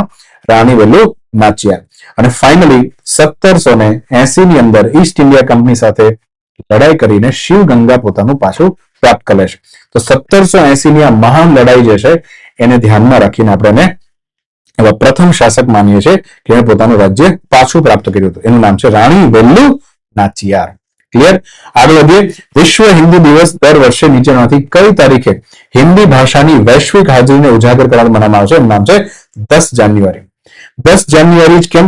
કારણ કે 10 જાન્યુઆરી 1975 ઇમરજન્સી જે છે, બરાબર, એ સમય દરમિયાન 10 જાન્યુઆરી 1970 ભારતમાં ઇમરજન્સી હતી ત્યારે 10 જાન્યુઆરી 1975 નાગપુર ખાતે, કઈ જગ્યા પર?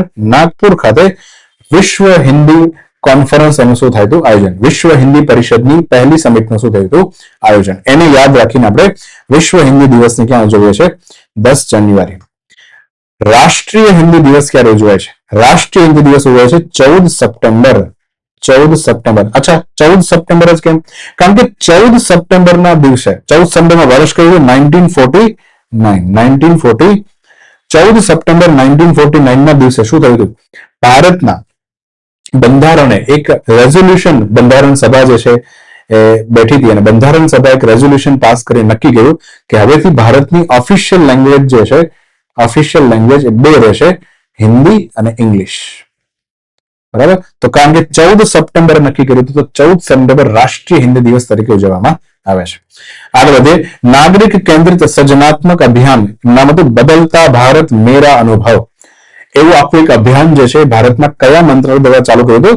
તો એનું નામ છે ministry of information and broadcasting, માહિતી અને પ્રસારણ મંત્રાલય દ્વારા ચાલુ કર્યું હતું. આની અંદર શું કરવાનું? આની અંદર 4 વસ્તુ બનાવવાની હતી. એક તો કોઈ પણ વ્યક્તિ જેને આ ભારત જે છે એનો અનુભવ કહેવાનો છે, તો એક તો એને યુટ્યુબ જે છે એને બેઝિકલી યુટ્યુબ ઉપર એક રીલ્સ બનાવવાની છે. શેની પર? યુટ્યુબ પર વિડીયો રીલ્સ જે તમે કહો. પછી એક યુટ્યુબ પર શોર્ટ્સ બનાવવાનો છે. શું બનાવવાનો છે? શોર્ટ્સ. હે ને? ચાલો. પછી ત્રીજી વસ્તુ બનાવવાની છે એક એડવર્ટાઇઝમેન્ટ વિડીયો, કે ભારત કેટલું મહાન છે અને કેટલો અનુભવ થઈ રહ્યો છે, કેટલું નવી નવી વસ્તુ ચેન્જ થઈ. અને એક જે છે ને બ્લોગ લખવાનો છે. શું લખવાનું? બ્લોગ. આ જે છે શ્રેષ્ઠ કરશે, બરાબર, એને બેઝિકલી એવોર્ડ આપવામાં આવશે, બદલતા ભારત મેરા અનુભવ. તો 4 વસ્તુ. પહેલું તો રીલ બનાવો, હે ને? પહેલા રીલ બનાવો, પછી શોર્ટ્સ બનાવો, એડવર્ટાઇઝમેન્ટ બનાવો અને બ્લોગ બનાવો, બદલતા ભારત મેરા અનુભવ. પછી ભારતની અંદર EB4 વિઝા જે છે કયા દેશના નાગરિકો માટે ચાલુ કરવામાં આવ્યા હતા? ચીનના નાગરિકો માટે. બરાબર. હા, તો ઇલેક્ટ્રોનિકલી વિઝા, બિઝનેસ વિઝા, તો કોઈ બિઝનેસ, ચાઇનાથી કોઈ બિઝનેસ કરતો વ્યક્તિ જે ભારતમાં આવવા માંગે છે, તો એનું કામ જે છે શું થઈ જાય? સરળ થઈ જાય. બરાબર. અને આની વેલિડિટી કેટલા મહિના રહેશે? 6 મહિના. 6 મહિના સુધી, પછી 6 મહિના વિઝા રિન્યુ કરવા પડશે. પણ પેલું કે ને એમ્બેસી જવાની જરૂર નથી, ઇલેક્ટ્રોનિકલી પોર્ટલ દ્વારા ડાયરેક્ટલી વિઝા મંજૂર થાય, તો ચાઇનાથી મોટા ભાગના લોકો સરળતાથી ભારતમાં આવી શકે. દરિયાકાંઠાને ઊંચાઈવાળા જે પાણીની અછત છે, જ્યાં ક્યાંક ખારું પાણી છે, એ પ્રોવાઈડ કરવા માટે DRDO દ્વારા જે આખો એક સિસ્ટમ બનાવી હતી, પોર્ટેબલ ડિસેલેશન સિસ્ટમ. એનું નામ શું છે? એનું નામ છે સ્વદેશ. એનું નામ શું છે? સ્વદેશ. સ્વદેશનું તમને ફૂલ ફોર્મ પૂછે તો એનું નામ છે સી વોટર ડીસેલિનેશન સિસ્ટમ. બરાબર. તો સ્વદેશ,